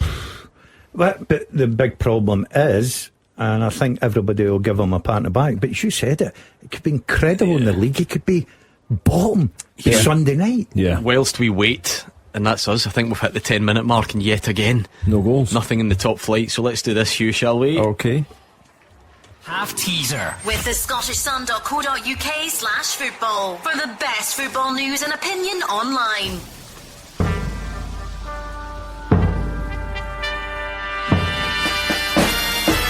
Straightforward. Can you tell me the top 5 all-time top goal scorers in the Premiership not to have played for Celtic or Rangers? The top 5 all-time top goal scorers in the Premiership not to have played for Celtic or Rangers. Go, simple as that. At Clyde SSB. Get your answers over to us. We're looking ideally for one tweet with all of the correct answers on it. You have to do it quicker than everybody else, and it is a race. So let's see. What I would say, just to be for the pedants out there, well, not even pedants, those who like accuracy, I would say this goes across the SPL and Premiership eras. Yes. Mm-hmm. Would that be more accurate? Because I'm thinking just the Premiership's been since 2013-14 season. I feel like some of these were before that. Yeah, all right, so okay. let's call it Scottish top flight from the SPL era. Finish onwards. off that question, Gordon. That's not played for Rangers. They've or never Celtic. played for Celtic or Never, Rangers. never. Okay. So like Chris Boyd does it with Kilmarnock, but he played with Rangers. It's Correct. Right. So forget him. Morton Nil, St Johnstone 2. Now that is a quick start. I know St Johnstone have had a wobbled a little bit, and I quite liked Simo Valakari's response last week, and didn't want to kind of paint it up too much, and said that they really have to respond, and it looks like they've taken those words on board, because Jamie Gullen, 12 minutes in, Morton Nil, St Johnstone 2. Well, the message will be relayed to Mark Wilson and Dalek Ray at Starks Park. So there you are. You cannot see St Johnstone failing to get all 3 points at Capello. So Thistle, to keep pace, need to beat Wraith Rovers. Such a difficult league, though, to put a good run without dropping points. So listen, I think he's right. It's all about the reaction. It seems as if so far it's been a very good reaction, because that's a tough game to go to Greenock and try and get the 3 points, but it started the game brilliantly. Yeah, I agree. I think the Championship's so tight, Gordon. You'll get teams, I think they're so evenly matched as well. I know that St Johnstone get the little bit of praise because they've got probably a better squad, bigger squad. You look at Ross County as well, invested a right few quid. Not a great start to the season, but obviously up and running today. But I wouldn't be looking at that top 6 for another few months, the way it goes up and down. Certainly into the second period where they've played each other twice, and then that's when you start to look. And I don't think there might be one or two, as you see the gaps a wee bit. It's a good gap for St Johnstone and Partick, but there's nobody going to run away with it. The no manager bounce is maybe working, though. Airdrie won Arbroath 0. Ewan Henderson with a 14th minute penalty. Danny Lennon lasting 8 games in charge. Hugh, what is happening to the game? I know it was bad. I'm sure the Airdrie fans would say it was a bad appointment and he had to pay the price and whatever, but 8 games, is that where we're at now? Yeah, that's exactly where we're at. I mean, I look around me, look at what happened to Ange Postecoglou. How many games did he get? Yeah, but single Danny's figures. not walking away with the same figures. No, we mustn't reduce everything to money. Yes, you can. But anyway, he wasn't wanted by the Airdrie fans when he came in. The last time I saw Danny he was Clyde manager, losing to Clyde Bank in the Scottish Cup. So nice man, but wasn't the right fit. Yeah, I spoke to him when he come back. I can't remember what country he was in. He come back, he gave me a call, and he was talking about he was desperate to get back in. When I seen him get into Airdrie, I thought, oh, what a great opportunity. He's get back in. He's been very lucky. Unfortunately, it's not lasted long. That doesn't do your reputation any good at all, Hugh. Just now, there's like a part of me that then is really interested to see, are we going to get anything truly mad? Because if people are now shrugging their shoulders, people are now not bothered about whether it's 8 games. If we've seen 2 managers in Britain lose their job after 8 games within the last week, it means it's normal. Are we going to get one after 2? Let me give you mad. Know what I mean? Because let me give you mad. Danny Rule doesn't beat Kilmarnock tomorrow. Danny Rule loses at Easter Road, and Celtic beat him at Hampden. His job is under threat. He's out. Are you saying he's out? No. I'm saying his job would be under threat. No, he can't. It can't be sure. But you see what I mean? Right, forget, I don't even mean specific examples, but if 8 is now met with a, yeah, well, it was bad and it had to happen, where does it stop? Seriously. It can't get any shorter. It can. I feel like you would have said that before if I'd said to you, Cammy, there's a manager lost his job after 12 games. You would have said, that's incredible. But now it's down to 8. No, you've got a point, but I just feel like 8, if you don't get a response from the players and you don't get a result in them 8 games, then you are going to be under pressure. Naturally, if you're a manager and you go 8 games without, or you lose all 8 games, then you would be under pressure no matter how long you've been there. But listen, I think it's just the nature of the job at this moment in time that owners will move them on pretty quickly. Erik ten Hag lost the Bayer Leverkusen job after 2 No, there you games. go. Good point, he did. 2. Yeah. Can anybody beat 2? I'll tell you what, give me an English Premiership job and I'll go in one. You'd ruin it in one game. I'll go in one. I'll go in a training session.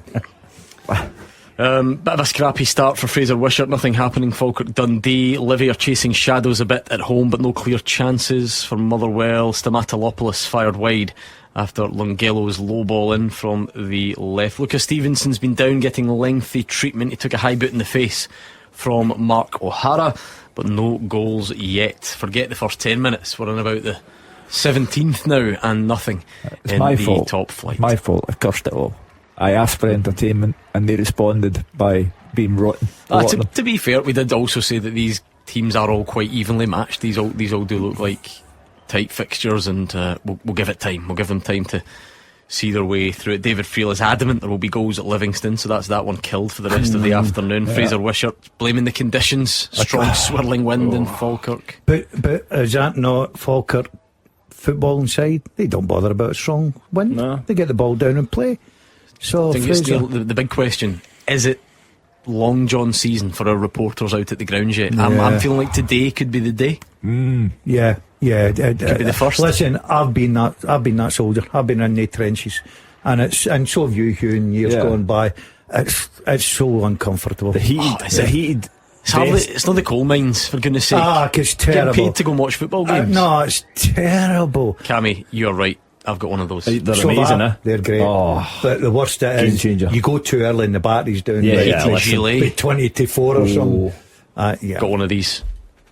Flashes with M&D Green Pharmacy. And it's a goal for St Mirren. Dundee United 0, St Mirren 1. Lundulu with the goal about 19 minutes in. It was a header from 1 yard after a goalkeeping blunder. He punched the cross onto his own bar. I wonder if it's one of those he tried to tip it over. He's punched the cross onto his own bar. Lundulu makes no mistake, because it would be harder to miss.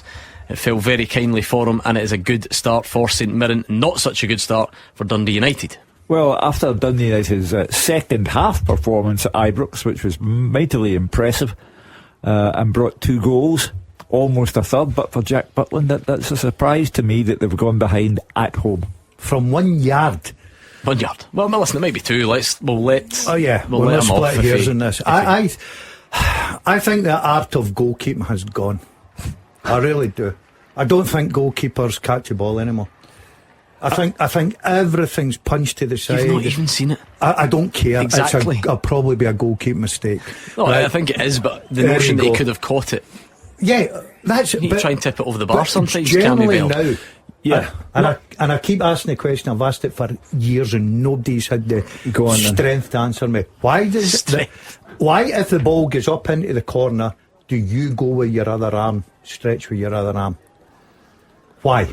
I don't know, because I There didn't. you go, you're a goalkeeper. I didn't used to do that, to be honest, but I've actually seen the Dundee United goalie a few times this season. He loves a punch. He'll come out and punch everything. He very rarely comes and catches, but again, probably just the way that he's been. I think he's a Ukrainian guy, isn't he? Yeah, so I think probably just the way he's been get gloves taught. for a reason, mate. Yes, never mind how you're taught. See the big gloves you get, the big padded things that are big in your hands. They're to catch a ball. But I've seen catch a ball. Foreign goalkeepers. I don't care where you're from.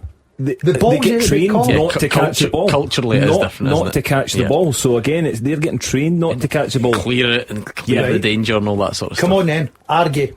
Why am I going with my right What's the different arm? thing? Why am I going?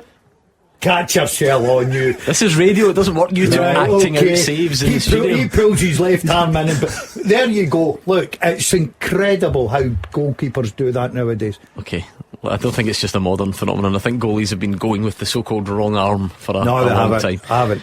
Get the ball, bounce it and kick it right up the park. Header, the big man headers it, the wee man runs on it. 1-0. Listen to this.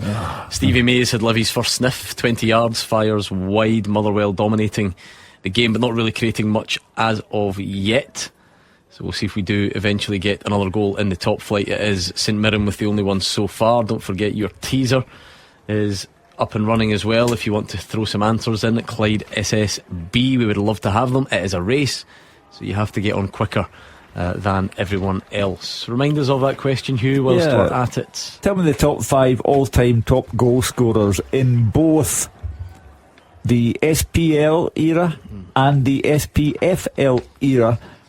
None of them, though, played for either Celtic or Rangers. Scott Connie wants to go for Simon Murray. Oh, no. He also wants to go for Lawrence Shanklin. No, you would think he became top scorer SPFL era, didn't he? Right. Some of these guys are going back a bit, is what I would say. I know 100%. Oh, do you now? Yeah, I was there when he picked up the award. At Clyde SS standing behind Big Dunk B is where you need to send your answers, so get guessing. Clyde SSB, it is a race, I keep saying that, but even if you want to just throw one or two names in, take part, see what you can get right, then feel free to do that as well at Clyde SSB. Still no other goals to tell you about in our featured matches. We did mention the Championship. It is Ross County that have started the fastest. They are 2-0 up as we make our way probably towards the midway point of the first half. Neil Lennon hates that part of the world. You remember he played there, Celtic manager, Inverness, the night that he booted the water bottles. That's right. Cost him the league. I know how he felt. I hated going up there. Yeah. Worst too far away for you. I was too far, journey was too long. I was always thinking about journey home. And we always seemed to lose, which didn't really help. Chippy and Aviemore. Brilliant. I was just going to say it's it. The highlight of the. I used to say to the team boss, look, may as well just have a nice wee night, get into the Chippy, spar across the road. Happy days. By the time you get home, you thought you'd won 4-0. Of course, we do have the Scottish Cup second round today as well, so quite a few interesting games to keep an eye on. The third round draw tomorrow, so that's when the likes of the League One and the Championship sides will enter. Any early score lines? Yeah, there's a couple. I'll just do some of the highlights.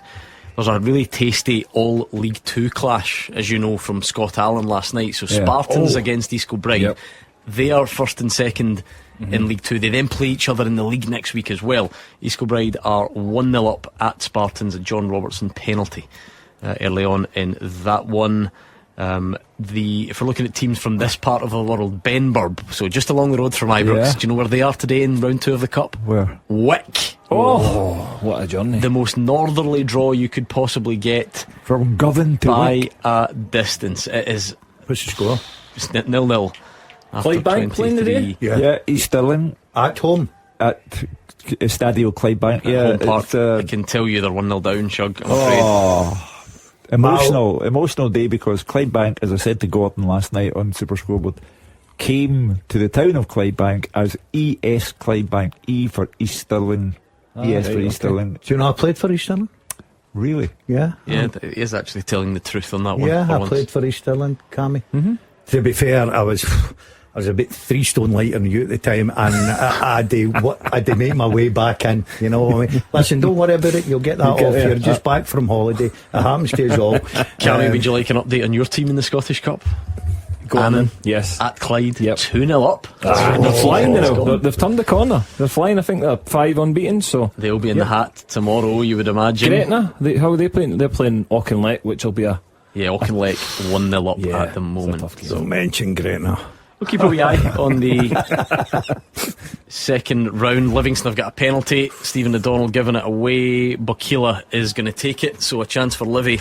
And we did mention Motherwell. It's becoming a real theme with the the play and the possession, but not translating to results. And if they were to go 1-0 down here, that would be another huge blow. So Bukila's going to take the penalty for Livy. Did you know Sir Alex Ferguson's paying for Ben Burb to stay overnight at Wick?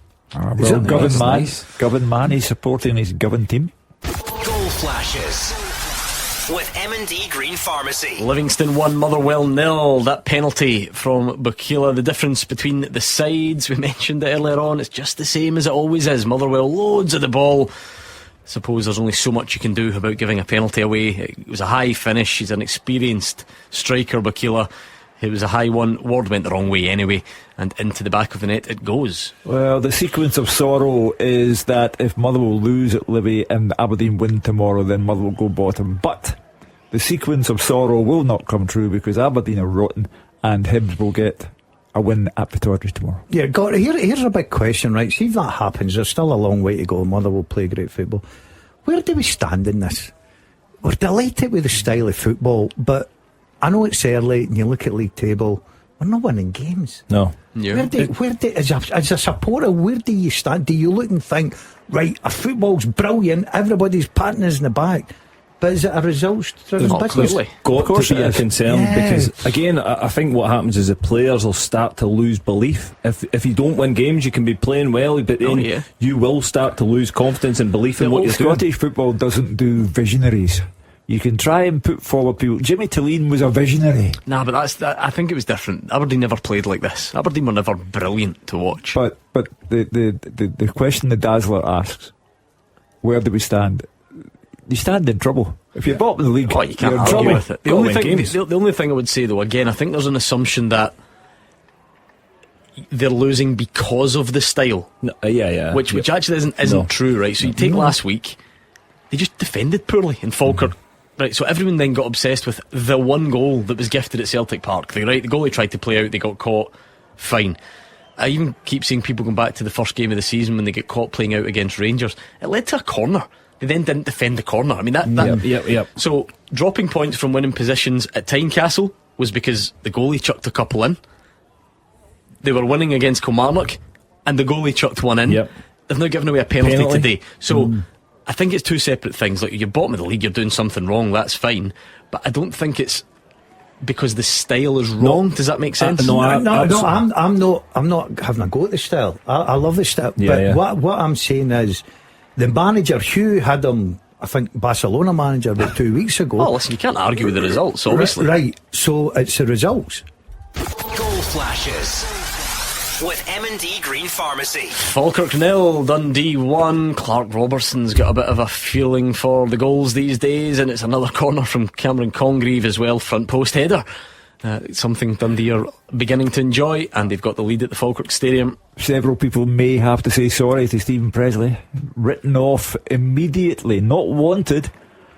Former Dundee United player becomes Dundee manager. Never a happy scenario. But he's followed up for the 2-0 win over Celtic by going 1-up at Falkirk. I had a feeling for them today. I think they're still on a high from beating Celtic at home for the first time since 1988.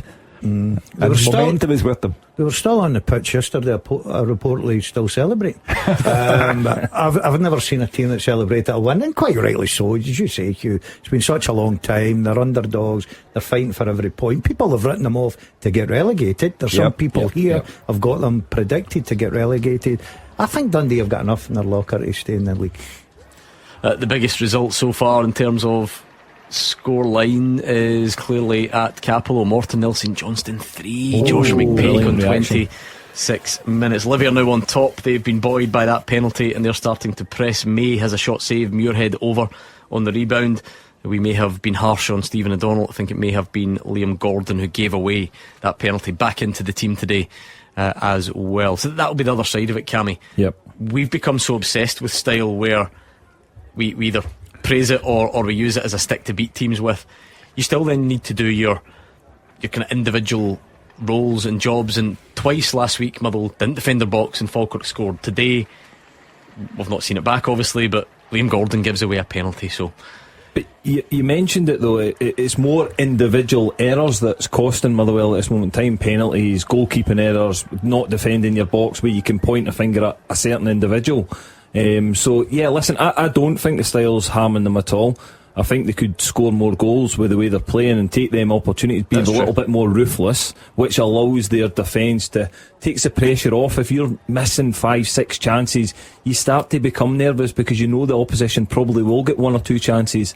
So it just seems that little bit of, whether you call it luck or quality that they're looking for at that top end and bottom end of the pitch, with not regards to Liam Gordon giving away the penalty today. Just them small moments they need to get right. No other goals to tell you about yet. At least we have one in all of our Premiership matches now. St Mirren leading away at Tannadice, Livingston leading at home against Motherwell, and Falkirk 0, Dundee 1. So we do have a goal in all of those games. There's a bit more daylight in some of the Championship games. We mentioned Morton 0, St Johnstone 3. Keeping an eye on the Scottish Cup today, just in case there's anything outstanding from round 2, anything that you need to know about that jumps out for us. We will bring that to you as well. And then more of the so-called bigger teams enter that draw tomorrow evening. We've got a teaser up and running as well. Remind us of it, Hugh, if you can. Yeah, if you just tell me the top 5 all-time top goal scorers in the SPL and SPFL eras, not to have played for either Celtic or Rangers. Yeah, I think the graphic on Twitter actually says Scottish Premiership, so my apologies for that. We're talking about since the SPL started, not specifically the Premiership, because that was 2013-14 season, wasn't it? Ian Fitzpatrick wants to throw in one of Gordon Dalziel's old teammates, Stevie Crawford. No. Darren McKinley thinks it could be Stevie Crawford as well. No. Okay. Scott Coney wants to throw in Gary O'Connor. Stevie Crawford's getting lots of mentions here. He really is. Doug Smith wants to give Martin Boyle a mention. No. Okay, keep your guesses coming at Clyde SSB. Stephen McGurk, Regan Charles Cook. Not a chance. Nowhere near it. Had that good season at Ross County. Scored in the Cup a couple of weeks ago for Motherwell, but nowhere near it, I'm afraid, on that. But nevertheless, there is still the chance for you to get involved at Clyde SSB.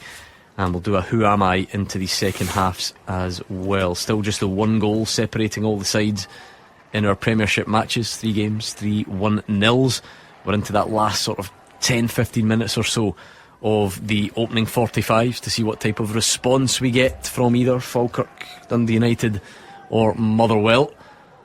I will mention as well, if there's anything big that you need to know from elsewhere, down south or whatever, we will bring it to you, but unlikely that we get anything as important as what we are witnessing here. Loads to get through between this afternoon and then on to tomorrow. Dundee United now entering their best spell, according to Roger Hannah-Kamara's shot has just been deflected wide. They're too good a team for that to be, for the scoreline to turn into a result. They're 1 down, but they're too good a team for that still to be the case come 5 o'clock. Alan Hudson is providing us with live updates from Clydebank for you, Hugh. It saves me having to go and look for them, so they have equalised. So there you go, James Grant with the equaliser. The Bankies won, East Stirlingshire won round 2 of the Scottish Cup. See, I'm hoping that they can get into the draw when the big boys are in, so that I can relive the moment when I took my newly wed wife to see Clydebank play Celtic in the Scottish Cup. Clydebank scored first, and my wife jumped up. Ooh. And it was at Celtic Park. Celtic equalised. You jumped up? No. She jumped up, and I heard the voice from the back saying, "Listen, hen, bleep, sit down." The only problem is, obviously, the kind of 3rd and 4th rounds are when the big teams come in, but it's when it gets particularly cold, because remember Clydebank went on their cup run a few years ago and we sent you, but we nearly killed you because it was about -10. Fraser Wisher looked after me that day, but no one looked after me better than Grace, who runs Clydebank. She took me up into the bar. Wee Brandy. Yeah, I could imagine. Was that when they played Hibs? No, they beat Clyde 2-0. They played Hibs recently though. What was that? Yeah, that's true. Scottish Easter Cup, Road, That was Easter Road, wasn't it? Yeah, took thousands to Easter Road. Is Gordon Moffat still? Yeah. A friend of mine, Gordon. Actually, is he? Yeah. Good lad. Dumfries lad. So originally, you're always looking at, can non SPFL teams, knockout SPFL teams. At this stage, it's about the only shock that you can get. Caledonian Braves from down your neck of the woods, Gordon. They're beating Stirling Albion. At Strathclyde Park. Yes, Alliance Park, I believe it's called. Is that what that's called? A nice wee stadium. I pass it often. Well, on the motorway, not in the park. Let me just clarify. Down that dark back end of Strathclyde Park. In case she's listening. We've got about, we'll give you 5 more minutes on the teaser at Clyde SSB if you want to get your answers in there. We will wait to find out if we get any late drama towards the end of the first halves as well, and then it'll definitely pick up pace in the second half as we not only get the drama coming in from today, but do that build up to tomorrow as well. I've got a funny feeling that will dominate the phone lines when it comes around. And looking ahead to tomorrow, because lots of big issues to be ironed out. I think St Johnstone, they just 4-0, sorry, yes. Wow. I meant to bring that to you. 4-0 at Capello. Oh, that's a doing, innit? Some response, that though. Just answers a lot of questions, that does. Yeah, lose 3-2 to Arbroath and then come out fighting. I mean, that's not just coming out fighting, that's coming out and destroying the opposition.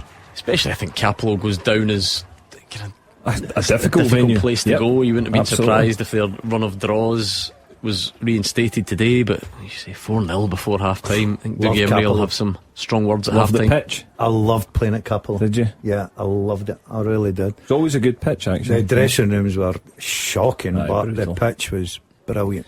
Well, St Johnstone are enjoying it today, that is for sure. A really, really comfortable start from them. A brilliant response, still goalless in that other game that we spoke about, Gordon Dalziel, your old teams.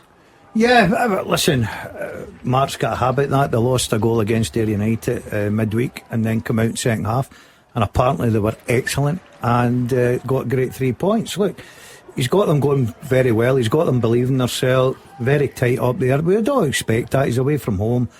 I still think he's got the quality to go and win that. I think it'll be a tight game, but I think he'll get 3 points. Yeah, goalless in that one between Wraith Rovers and Partick Thistle with about 35 minutes of the game gone. They appear to have kicked off a couple of minutes late in that one as well. Don't know what the reasoning is for that. A bit of a theme out there across a couple of the games.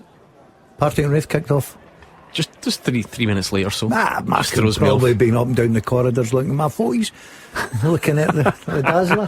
What is it you used to always say, that there was a train that went past Starks Park and you wanted to try and score before the train went past? The train went to Edinburgh, I think it was 12 minutes past, and I used to bet the lads that I'd score before the train passed. And the driver used to peep the horn, wave out, on yourself, Dazzler. I used to have 2 by then, but that was a bet. We've got a VAR check for a Dundee penalty. Ooh. This could be a big moment in the game. No, never mind, that's that over. That was that excitement. Short-lived, no penalty. And on we go. Dundee still lead at Falkirk by 1-0. Well, Falkirk at Celtic Park midweek. Yes. I think that from today until a week tomorrow, it's sensational stuff really all round the place. You know, as I say, Danny Rule will know all about Scottish football when he takes a look at Easter Road on Wednesday. Falkirk at Celtic Park, lots of things going on. It's a terrific week. And then St Mirren Motherwell next Saturday in the Premier Sports Cup semi-final, followed by you-know-who playing you-know-who and you-know-what the day after. I've done something I very rarely do. I know what you've done. Well. The word's out. The word's in the street. Has the secret been leaked? The secret is out, and people are absolutely criticising. Are they questioning it? They're questioning you. Yeah. So I've taken next Saturday off you. I've just got a ticket. Got a ticket for the Motherwell end. He's gone with ultras. Not interested in sharing the day with you guys. Not interested in the press box. Next week is for special. He's up with a Wagaphone or whatever you call it. I hope the next time megaphone. What did you call it? Wagaphone. The microphone. He's up. He's doing it next week instead of SuperScoreBoard. Wait till Stephen Robinson gets this information. He knows. He knows. You remember where he used to be employed? Yeah. And he knows all about that. That's fine. You'll be banned from St Mirren. Brendan Rodgers actually said yesterday, when I went to interview him, we were just about to get the Cameron Carter Vickers news, and he said, so did you... I won't try and do his accent. Did you enjoy the game against Motherwell a couple of weeks ago? Yeah, up to a point. Not the ending quite so much. Well, I said, gee, you should have got a BAFTA award. for the way you conducted yourself it's all live on television as professionalism. Celtic made it 3-2. Professionalism, that's all it is. But anyway, let's see what we can get in the final 5 minutes of the games today. 3 Premiership games, all with 1 goal margins at the moment. Dundee United losing at home 1-0 to St Mirren. Livingston 1, Motherwell 0. A Bakila penalty separating the sides there. And Falkirk 0, Dundee 1. Clark Robertson is turning in to a set piece goal machine. And who would have thought it? But we're heading towards the break there. Lundulu heads wide. He should have scored, so that's a big chance for St Mirren there to make it 2 heading into the break. And you maybe wouldn't have backed Dundee United to come back from that, albeit they did have the comeback last week from the 1 goal down. But yeah, it'll be disappointing that for Jim Goodwin going in at half time again. That's happened a number of times this season where they've went behind, so he'll really look at his team for that response, because I really do. I think this is a big opportunity for them to get 3 points against a good St Mirren team, but especially being at home, they'll be disappointed. Absolute outrage about to kick off in the studio here. I've got some bad breaking news for you 3. Oh. What? Producer John, really worrying news reaching me. He gave away your half-time pies last night, and so you've got nothing to eat at the break. What do you mean? You see? Gave them away. Inexplicable. What? To who?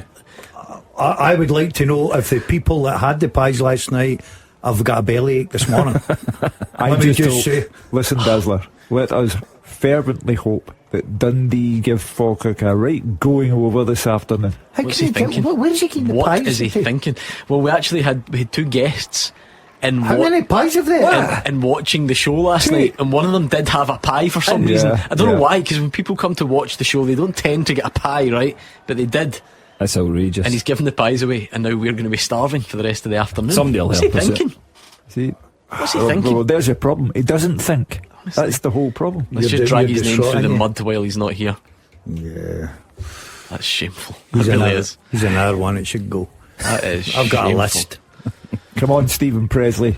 Goals. Give us more goals against Falkirk. Liminick. Shamal George has been booked for handling outside his box. You don't see that too often. Dundee United free kick. Ever guilty of that, Cammy Bell? Not that I can remember. No. Not a sending off. I know that's what that would need to be like kind of deliberately and denying a goal scoring opportunity. Well, were you ever sent off? Listen, it's been costly. Goal flashes with M&D Green Pharmacy. There we go. Sapsford with the free kick. Shouldn't have handled it outside his box, and we are level. Dundee United 1, St Mirren 1. Big goal that for them, just at the perfect time before half time as well. And as you mentioned there, it's a costly mistake from the goalkeeper. But Sapsford, who's been very good this season, a player I quite like, sticks it in the back of the net from the free kick. If a goalkeeper handles the ball outside his box, he is trying to prevent something. No, listen, that's not a red card. That's not an issue. In this instance, I hope the Falkirk goalkeeper does it and gets sent off just to add to his day of misery. The pie snatcher. The pie snatcher. Have you ever been sent off, Cammy? I got sent off once, yeah, against Inverness. It was the boy Ross Draper. Dived, actually. It got rescinded. So, years ago. Many moons ago. So. And did you go and win the game? No, I think we lost it 1-0 actually from the penalty that they scored. So it was your fault. Referee's fault, yeah. So right-footed 19 yards, that Zach Sapsford free kick, and a great time to score and all that, as the cliche goes, because just a couple of minutes before the break, and obviously we'll get a look at it. Are we going to blame the goalkeeper? Is it one of those reaction ones? Maybe he loses his bearings a bit. It could be a number of things, but either way it has been costly. Handled outside his box, free kick and goal, equaliser for Dundee United. Yeah, I thought they were too good a side to go in behind at half time. Good game though for Roger to watch. Yeah, absolutely, coming to life. St Mirren as well, you talk about big moments, probably should have been 2 up, we said, with that Lundulu header just a couple of minutes ago, and then up the other end, as is often the case, and an equaliser. Let's round this off whilst we get the chance, Hugh, although I don't know if I've got full news of the podium, but we'll get that in a second, so let's go. The first half teaser with the scottishsun.co.uk/football for the best football news and opinion online.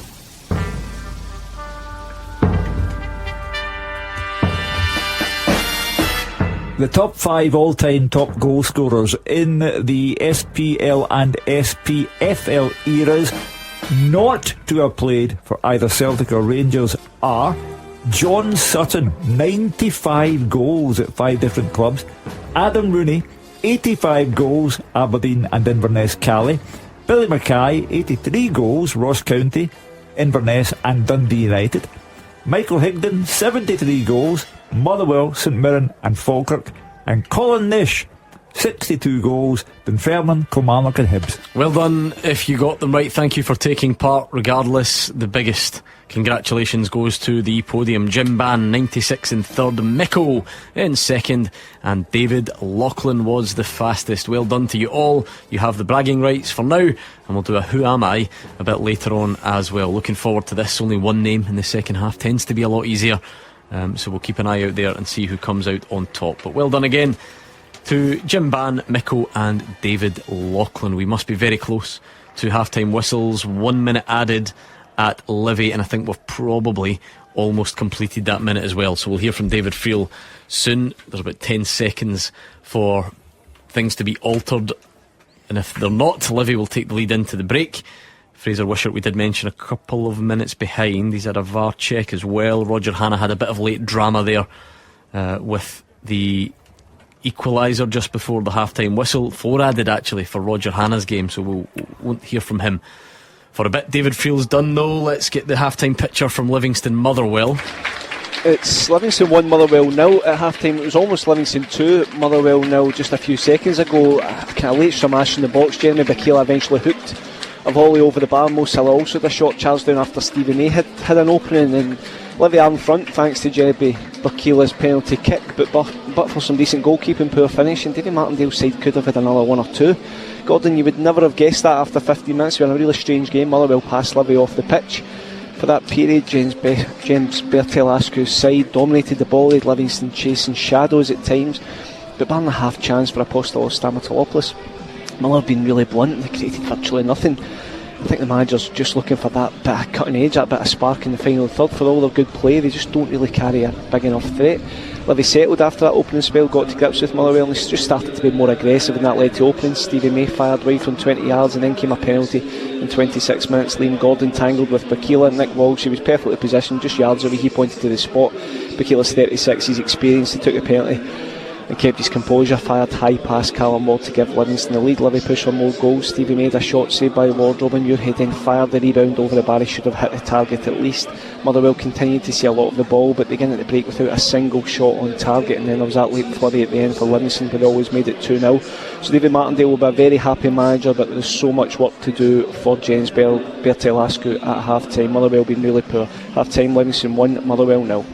Going to need to change something soon, Gordon DL. We mentioned it's early, the league table, just not worth getting obsessed about, but not really winning many games or showing signs today of even looking like winning this one, Motherwell. Yeah, giving away a penalty kick as well, that'll be disappointing. They got a lot of praise, Gordon.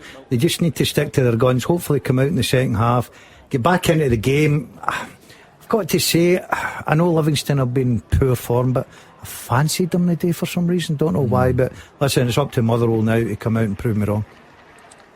Yeah, again, Motherwell again, they've huffed and puffed and they've not created too much today, but what they'll be disappointed is that penalty kick, given that individual error. We spoke about that earlier in the show, that's cost them, because the worst you want to go into half time not playing particularly great or created too many opportunities is 0-0, and they've gave the Livingston that opportunity which they've taken, and they're in a good position to get the 3 points. Well, you referred to the goalkeeper, Gordon, as having chucked 1 or 2 in, and the mistake at Celtic Park where it was 2-1 Motherwell, kicked the ball straight to, was it to Benji Nygren, who made it 2-2, and then Dyson Maeda did the rest. So style, lovely. What they achieve, not so lovely. And I think, like I said, we're desperate to broad brush it, Cammy, but listening to David Friel, I don't think the style has been actually brilliant today either, so it's not necessarily that they're passing themselves into trouble. There's different ways to lose a football match ultimately. 100%, and again that's why you reflect back on individual errors. Liam Gordon's got too tight by the sounds of it, got turned and then gave away a penalty kick, and that's why I'm saying them individual errors that are costing you. You could just come in there at 0-0, be okay and reset for the second half. Half time at the Falkirk Stadium. Fraser Wishart. Yeah, Falkirk 0, Dundee 1. It'll be brief. It's been a really poor first half. Dundee ahead through a Clark Robertson header, but other than that, little danger for either keeper to deal with. First minute, Ryan Astley long through wasn't clear. Simon Murray got a half chance at the back post. His left foot shot was saved by the legs of Scott Bain. Then from the corner, it whipped dangerously across the 6-yard box. It bounced, no touch in the ball and out for a goal kick. But it was all very scrappy. Both sides giving the ball away too easily. 20-minute pass with that Murray chance, the only one of the game, till Joe Wesley had a decent chance actually. Dylan Tate passed the ball to him 30 yards out, he drove forward. Didn't seem to be any real commitment from Wesley. His team shot 20 yards, bounced about 4 times before into Bain's hands, and then came the opener. 26 minutes, very simple goal. Cameron Congreve on the right hand side, in swinging corner to the front post. Clark Robertson away from his marker as he did last week, and this time at the front post just headed the ball into the net unmarked. 36 minutes, Falkirk's only real shot on target, and I say real because it was the only one that we can talk about. Kyriel Wilson, 20 yards out, tame shot, easy save by McCracken, and that was it. Little seen of Congreve, Miller, Williams. They just haven't had the ball in any decent areas, such as been the poor quality of play. Dundee of course will be a happier side, and Falkirk have offered really nothing, but to be honest we could do with a lot better from both sides going into the second half. Half time, Falkirk 0, Dundee 1. We've also got half time for Roger Hannah. He's been watching Dundee United against St Mirren. Yeah, and at the break, Gordon United 1, St Mirren 1. The Buddy Stars came out as if they were players playing for the position in next week's League Cup semi-finals. They were really at it at the start. Killian Phillips heading wide from Conor McMenamin's early corner. They then had 3 successive corners. The final one of them bravely headed out by Lucas Stevenson. He took a high boot in the face from the St Mirren captain Mark O'Hara. He needed lengthy treatment for it. He went off, and then as he came back on, he was obviously out of position. He had to cross the full width of the field. He couldn't get to Declan John, the St Mirren left wing back. His cross took a slight deflection off Yuri Ovu. It sort of fell underneath the United bar. There didn't look to be any imminent danger, but Yevgeny Kusharenko tried to punch the ball clear. It seemed to clip his own bar. It spun back up in the air, and then there was Dan Lundaloo heading home from just a yard out. A first goal for St Mirren from the former Bolton striker, and it was the 4th match in succession United have lost the first goal. They tried to come back into the game. Panuch Kamara had a shot deflected wide, but St Mirren had a good chance again at the other end, and Lundaloo heading wide from O'Hara's corner when he really had to score, and he was punished just 3 minutes before the break. Some uncertain defending at the back. Alec Gogish was involved trying to usher the ball back to goalkeeper Samal George. It wasn't going to get there. George came outside his box. He handled the ball. The linesman flagged to tell referee John Beaton it was outside the box. There was a yellow card flashed at the St Mirren goalkeeper, but he had to pay the real penalty moments later when Zach Sapsford was reversed a free kick with his right foot into the bottom corner for his 5th goal of the season. There was still time before the end for Kucherenko to make a really smart save from Lundaloo to deny St Mirren the chance to go back ahead before the break. And the Buddies number 2, Brian Kerr, he was booked by referee Beaton as tempers rose in 4 added minutes. There's a lot to play for in this second half. It's been good at Tannadice, Gordon. Dundee United 1, St Mirren 1. The team with the biggest support in Glasgow and the West. This is Clyde One Super Scoreboard. Second half's just about beginning. Livy have already got a free kick in a dangerous position. Stephen O'Donnell's booked for clattering Bokila, the goal scorer for Livy. May and Muirhead are over it. Still no teams yet though at the Falkirk Stadium. Fraser Wishart. Yeah, and that might be a good thing because the first half was so poor. I mean, it really was just like a practice game, Gordon, you know, and I think we looked for much better from both teams. Dundee will be happy that they've looked solid, they're well organised. I think it's a thing that Falkirk are going to face this season, as teams will just sit in and defend deep, and then they'll be quite comfortable hitting Falkirk on the break because they know there's a goal or two at the other end. So the questions are really for Falkirk: how can they break down this back three and the 5 across the middle that Dundee have in place? And if Dundee pick up another win, they'll not care how it comes about, and it'll be a great win for them to lift them up the table as well. So hopefully there'll be more in the second half to excite the neutral, if you like, as the teams come back out. To a bit of applause, we're really hoping that there'll be a better game in the second 45. And Roger Hannah, are you still awaiting the restart?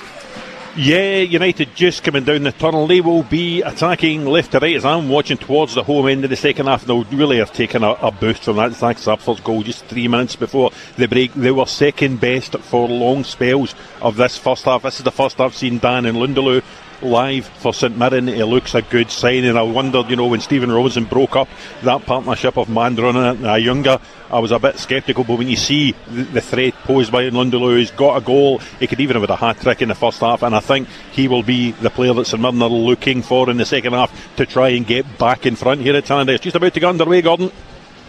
And let's do it then. The games are in the balance, still enough in them, and we've had a bit of a staggered restart, but let's get the second halves underway. Clyde One Super Scoreboard Goal Flashes with M&D Green Pharmacy. Get set for the season with expert pharmacy support. And I have to say, talk about not all heroes wearing capes. Hugh Keevins, I said in the first half, producer John's had a nightmare. He gave away your pies, and in swooped John from McMonagle's chip boat on the over at Clydebank. In here, fish supper, steak pie, sausage supper. I don't know how we're going to get through the second half right enough. No, because this is radio, and you guys are going to be required to talk. But we appreciate the gesture, nevertheless. Well, the Dazzler's come up with a plan. You just tell me to talk for as long as I can, and the Dazzler demolishes his fish supper, which he's currently doing. But yeah, McMonagle's one of the highlights of the duel that is Clydebank. McMonagle's chip boat, fishing chip boat. Are you okay over there? Beautiful, isn't it? I'm a wee bit disappointed there's not a pickle in there. The good thing is, beautiful. The bit that you've got round your face, you can save for later on as well. We can have that for your supper. Right, okay. Cammy Bell, you told me you were on a diet for the Masters football as well. That can start tomorrow. That's beautiful. Right out the window. But anyway, Hugh, the games, there's enough in them. The balance is there. We could hopefully get some exciting action. Start eating fish now. They're all in the balance because Dundee's lead is slender at Falkirk. Livy Motherwell behind to a penalty, not playing well, but a lot of that going on in Scottish football now. Half by half, emphasis changes. Dundee United know that. They were down to Rangers at half-time last Saturday. Very nearly won the match. Had to settle for a 2-2 draw. They're 1-1 at home with St Mirren. That could go either way. Livy Motherwell, there's still life in Motherwell. And likewise, Falkirk against Dundee. And we have to now forgive producer John because we got better than we expected. Really getting time to look for a Motherwell response, Gordon, because actually, see, to be fair, the fans have got on board with the style quite quickly, and they're pretty patient, and they are still enjoying it, elements of it. I think if you lose at home to Falkirk, no disrespect, you follow that up with the defeat at Livy, no disrespect, and that patience starts to wear thin a little bit. Yeah, because if you look back, it's the two teams that come up from last year.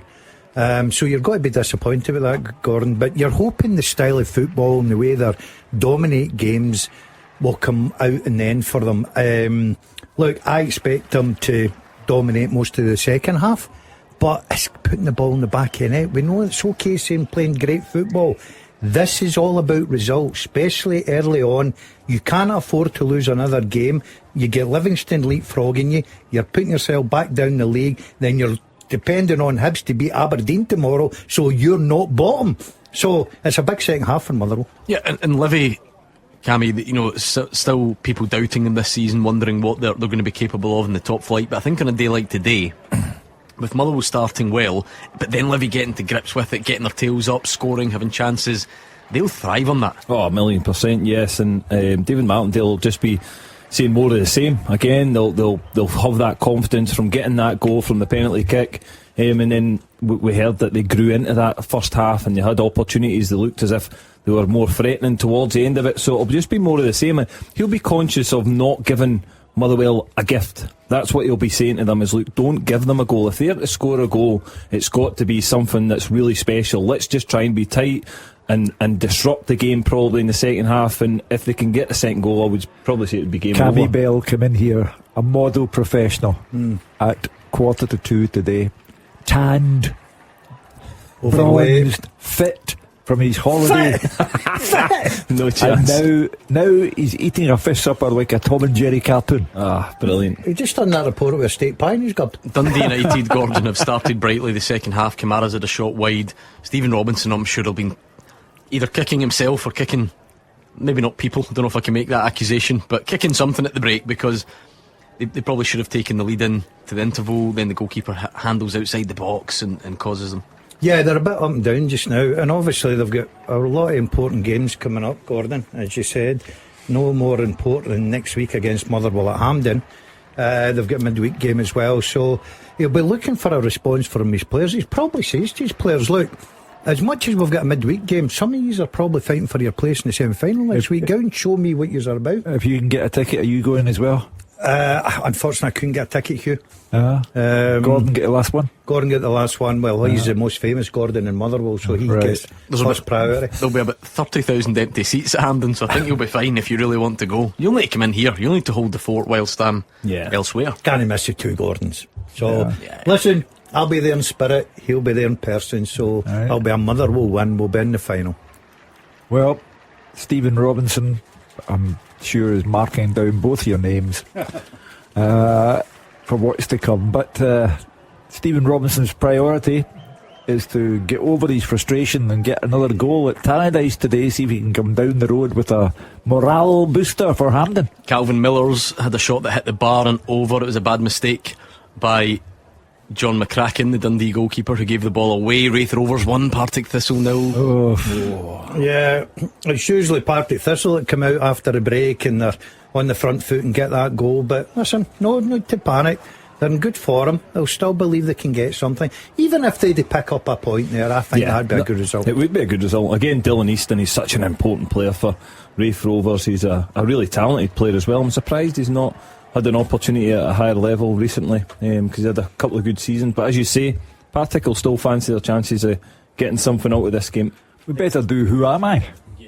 Yeah, go on then, why not? Hugh Keevins, whilst we've got a bit of a lull, there's actually a pause. I think they're checking for a handball, a potential Motherwell penalty at Livy. Let's do this just now. Teaser. With the scottishsun.co.uk/football for the best football news and opinion online.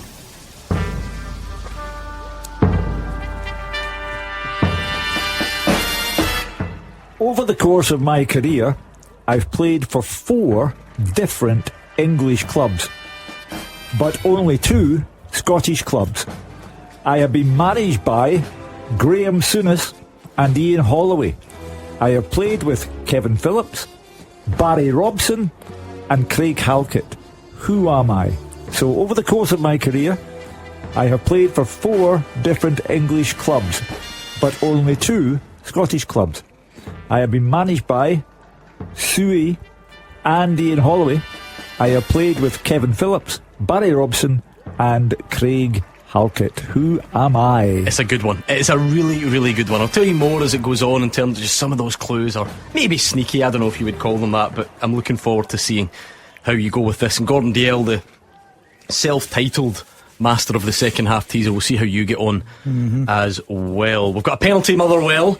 Macaulay Tate, the culprit, he blocked it, or cleared it with his arm, says David Friel, which sounds quite extreme, but Nick Walsh went to the monitor, the penalty was given, and Stamatolopoulos is going to take it. He took a penalty in the cup game against Aberdeen. He really needed a goal that night and he scored. Is that going to kickstart something? He then went and scored one at Celtic Park as well, didn't he? Wasn't entirely convincing, that one, but he scored it nevertheless. Great comeback to Dunfermline. Remember, they were 2-0 down early on in Dingwall, and Ross County's woes continuing. Ross County 2, Dunfermline 2 now, a Connor Randall own goal. Looking forward to seeing this Livy penalty incident. David Friel describes it as very strange. I don't quite know what he means, but he says very strange, and I go back to that saying that Macaulay Tate cleared the ball with his arm. Sounds like some sort of volleyball incident. I don't quite think it'll be that strong. But it has been VAR checked, so it can't be that strange. I don't know, we get some strange things even after they're checked. But well, that's your fault. Surely this is a big moment for Motherwell. Right, the response right after half time. You would imagine that they could really fancy their chances to go on and win it. Now, David Friel says definitely a penalty, but no idea what he was doing. So more strange in terms of player culpability rather than the the decision, and Motherwell feeling very hard done by that decision against Falkirk last weekend as well, of course. So cursing VAR last week, but thankful that it was there. I must admit, I've not seen the running order. It won't exist yet, the running order for the next VAR show with Willie Collin, but I'm really hoping that Falkirk Motherwell one is on it. Oh, I really hope so. I would take great personal and professional delight at having a little assessment over that one. A polite discussion, shall we say. Stamatolopoulos is going to step up from 12 yards. With M&D Green Pharmacy. Level in Livingston. Buries it low to the goalkeeper's right, and it's Livy 1, Motherwell 1, a tale of 2 penalties. Good game. Yeah, in the balance now, like the other two. Falkirk is still looking for that equaliser against Dundee. Will it ever come? And who will score the winner at Tannadice? Dundee United against St Mirren. Oh, that was good timing, even by your standards, Hugh. Goal flashes with M&D Green Pharmacy. Clark Robertson just can't stop scoring. Problem is, it's at the wrong end this time. It's an own goal for Dundee's Clark Robertson.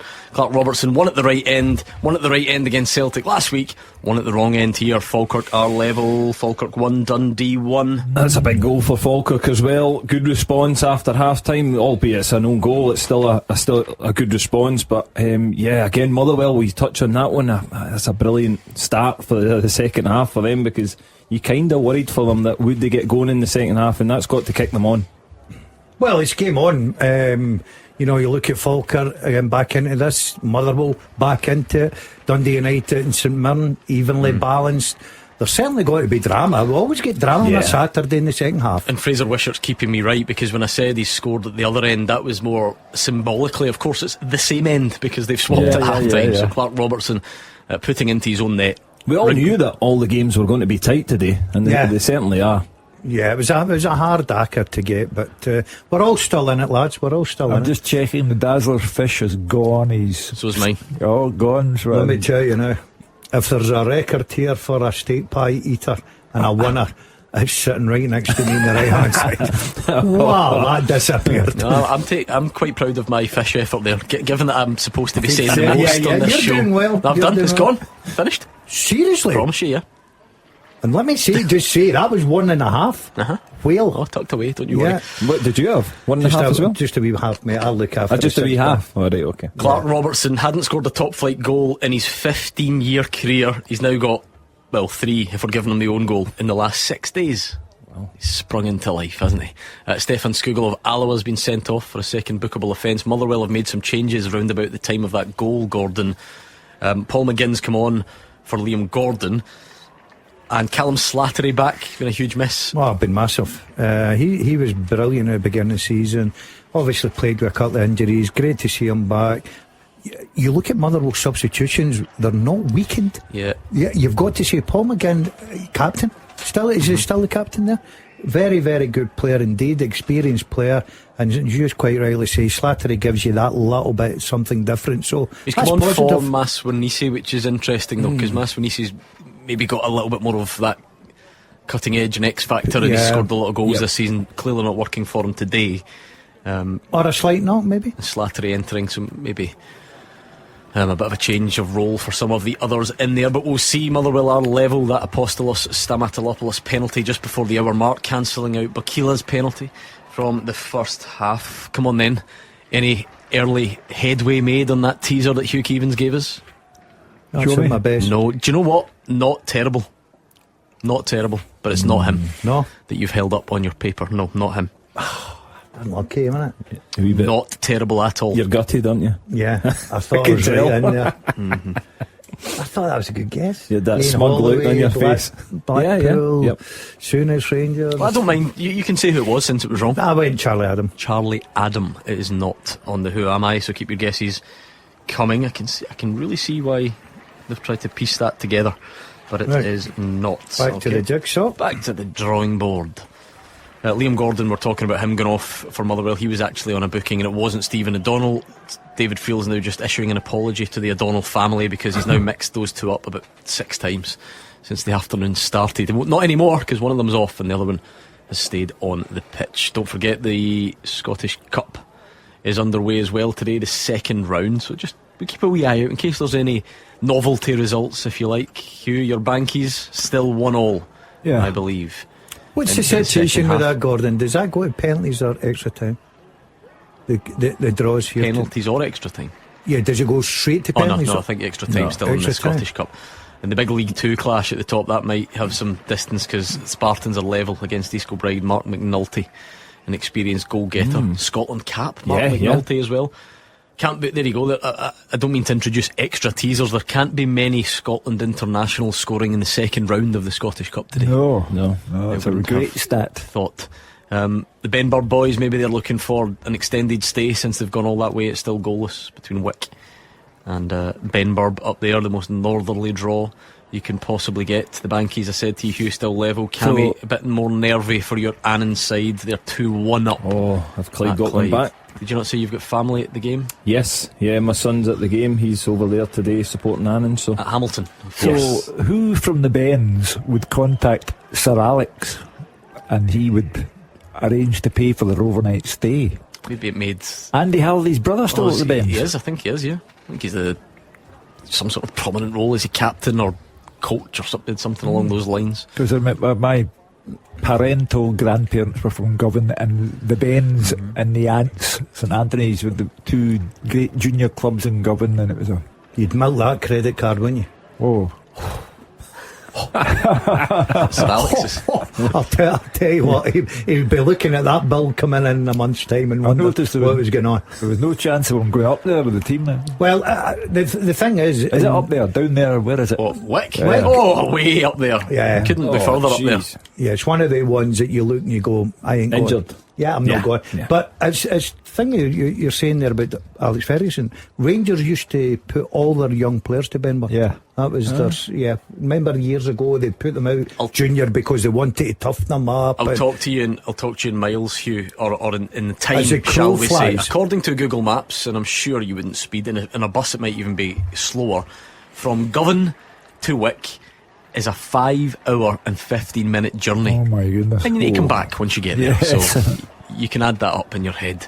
That's outrageous. Yeah, I don't think I've ever been in a bus that long for a football game with you, Cammy. You're in the car listen, that long to come here. Dingwall's a good probably you, 5 hours, from Annan. Yeah, On 5 a hours. bus, that would roughly be Glasgow to London, wouldn't it? And plus the fact you're not taking into consideration the bus driver needs to pull over. Yeah. He can't Unless you take two. Oh, Cammy. They do that nowadays. Fergie's card is getting absolutely destroyed. He's getting double wages. Well, you'll hope it can benefit the performance because David Field's telling me they were due to leave at 6 a.m. before Sir Alex stepped in with the booking.com. Yeah, that's brilliant. It's a lovely gesture, that, isn't it? It's great. Yeah. Anyway, back to today's league action. We've got Motherwell had the ball in the net again, Gordon. It was Stamatolopoulos, but one of those delayed ones. The flag eventually goes up, kind of burst through. Then there was the square ball in the finish. Killian Phillips is volleyed over the bar for St Mirren. We're still looking to see who springs into goal scoring action at the start of the second half in that one.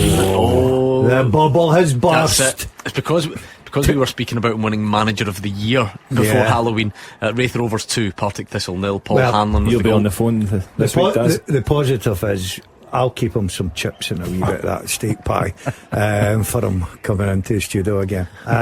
Look, he's been on a great run. You're never going to go and win every single game. Still time if you can get back in here, put a little bit of pressure on. Yep. But it's looking like a poor night, and especially when my phone call comes in at 6:30.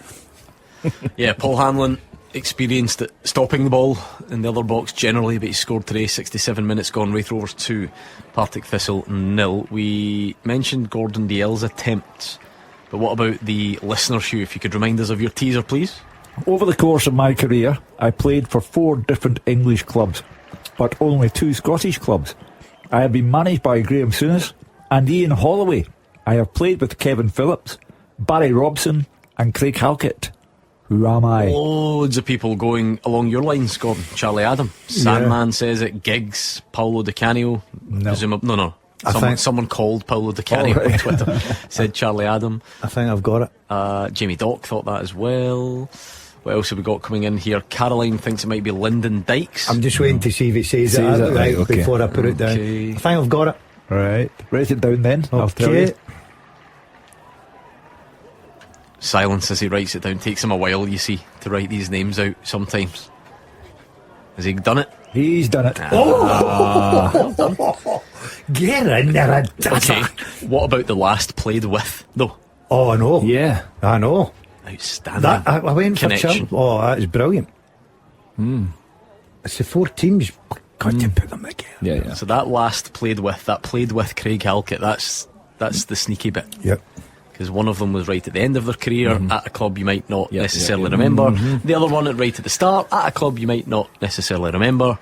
And on we go. At Clyde SSB, get your guesses in. Still plenty of time to get involved. Just throw some names out there. That's the beauty of the second half teaser. No pressure at all to come up with a number of names. Just one. Chuck some in, see what sticks, and we'll get the podium announced in roughly 20 minutes time.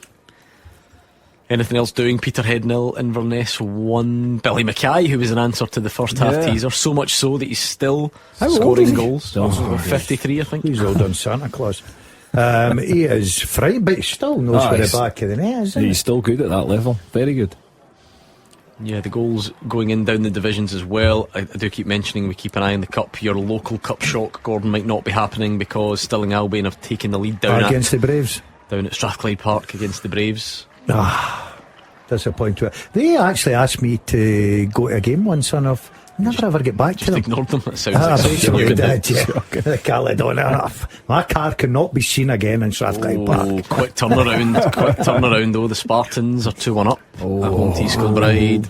Oh dear. I don't think those at East Kilbride will take that particularly well.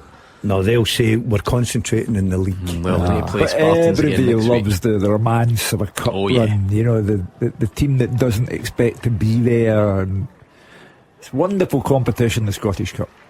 Falkirk now on top after being the beneficiaries of that Clark Robertson own goal. The Bairns now enjoying a bit of momentum, a bit of territory. Could you see them going on and winning it? I'm not sure about that. I still think Dundee have the resilience to come back and get a winner. Do you know, it's funny because before we predicted, Cammy looked at me and said, I fancy 3 draws. I did. today." Yeah, and I changed it. You bottled it, I don't know why I changed it, but yeah. Lucas Stevenson off injured for Dundee United. He's been toiling since he took that boot in the face, says Roger Hanna. The only problem is that was about an hour ago, so it's a long time to toil. He's gone off. Listen, Trapanovsky Cammy. comes on. Cammy, don't let him lecture you on bottling it. Last Saturday, I did, yeah. He said Rangers Dundee United. I think it'll be a draw, but I'll say Rangers. Yeah, I just want to appease the Rangers fans. Yeah, I got a lot of stick from them. They seem to think I give them a bad ride of it. But end of the day, Stick with your gut. I stick with what I think. Exactly. Oh, what a game it is in Dingwall. Yeah, Ross County 3, Dunfermline 2. County were 2-0 up. Dunfermline levelled. Now the Staggies have gone back in front through Ronan Hale. Everybody kept queuing up in the summer to say Ronan Hale too good for the championship. Why won't anyone else take a chance? He's still there, and he has scored to put Ross County 3-2 in front. They really, really need wins, lots of them, and they need them fast if they're going to be anywhere near where people expected them to be. So they're on the right track, back on the right track today after a bit of a wobble. We will see Livy have had a great chance. It was Mr. Livy, Scott Pittman, over 10 years at the club, squares the ball. It's just begging for someone to convert it. Yengi's just come on for Bakila, but he couldn't quite get to it. Maybe still waiting to get up to speed. And it remains Livingston 1, Motherwell 1. Well, 3 games all in the balance. That's the way you want it to be. I said at the very start, today has to be about these teams taking the limelight and embracing the pressure. Talk about pressure. Of course, we'll get really into this on the phone lines at 5 o'clock with the help of our listeners, but pressure tomorrow. Yeah. What a day. Yeah, Hearts, you know, we go on about this being the first year for 40 years that someone from out with the old firm could win the title. Hearts have to live with that tomorrow. They're 5 ahead of Celtic. They have the chance to go 8 points ahead of Celtic. And they have been given... Now, we'll get to Hearts and how good they are in a moment, but they have been given the boost of all time. No Carter Vickers, no Ali Johnston, no Daizen Maeda, no Kelechi Iheanacho.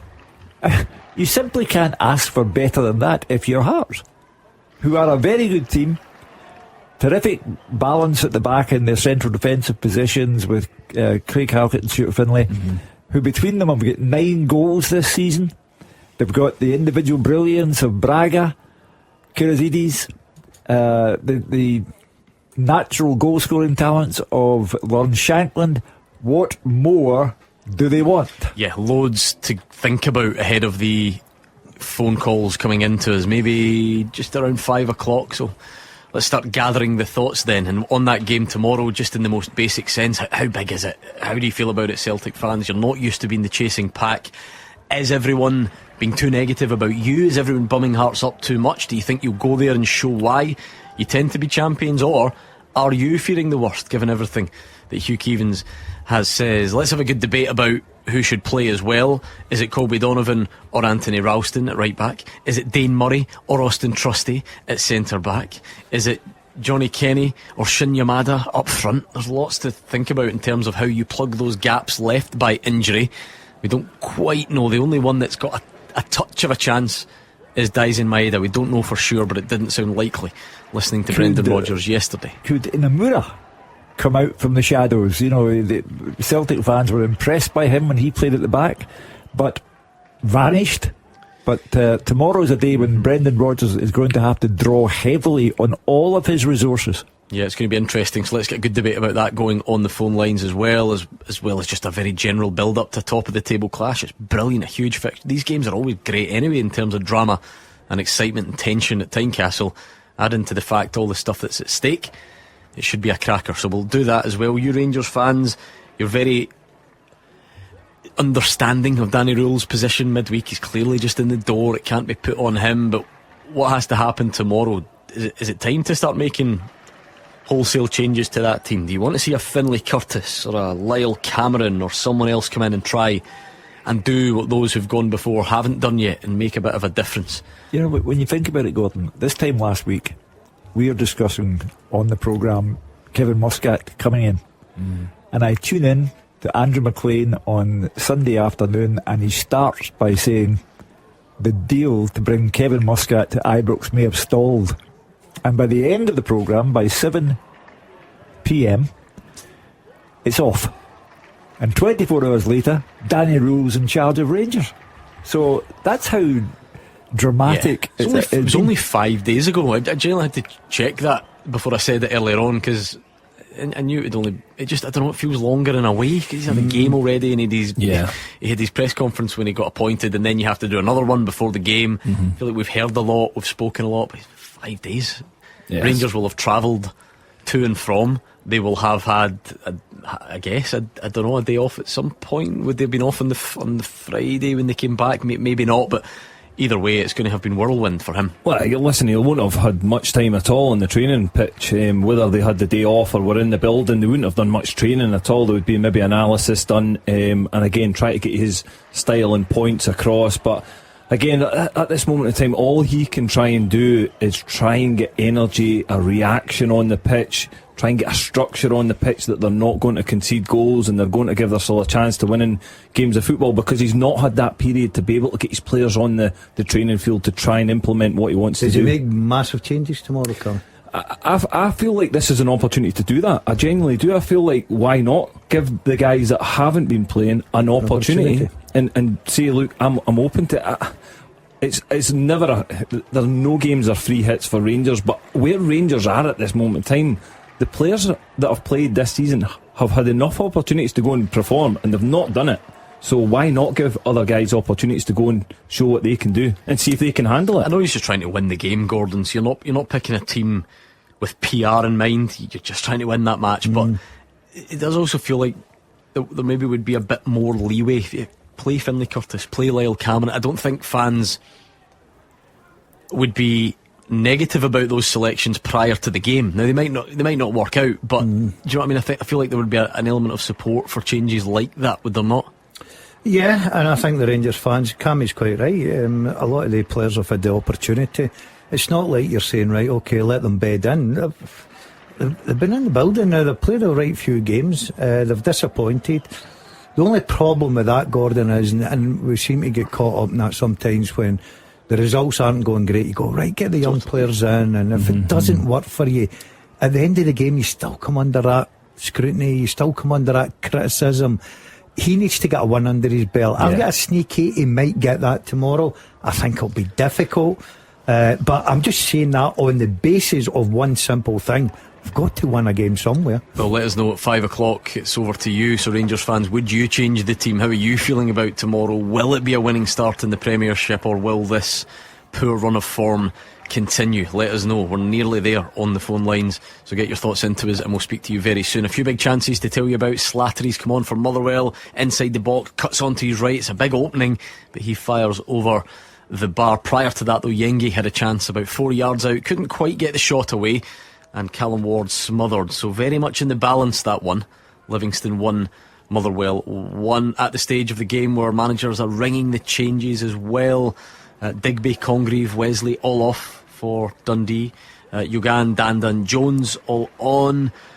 Brian Graham's come on with Aggieman as well for Falkirk, so can he have a big say? Had a good impact when he came on at Fir Park last weekend. It is all there, Hugh. It is set for late drama. It doesn't mean we'll get it, but all those games very much in the balance. Yeah, I'm just happy that they have taken their chance to enjoy the spotlight and showcase their talents, all the 6 clubs involved today. And you couldn't say with any degree of certainty who will win any or all of those 3 matches. We get late drama, Hugh. Yeah, it's got to be somewhere. Somewhere. Where do you think? Go on. You're on fire just now. Dundee winner. A Dundee winner. I think we'll get late drama at Livingston, Motherwell. Who are you going for? One of the teams that have scored. I like it. I would say that. Yeah. Remind us of your teaser, please, Hugh. Over the course of my career, I have played for 4 different English sides and 2 Scottish sides. I've been managed by Graham Souness and Ian Holloway.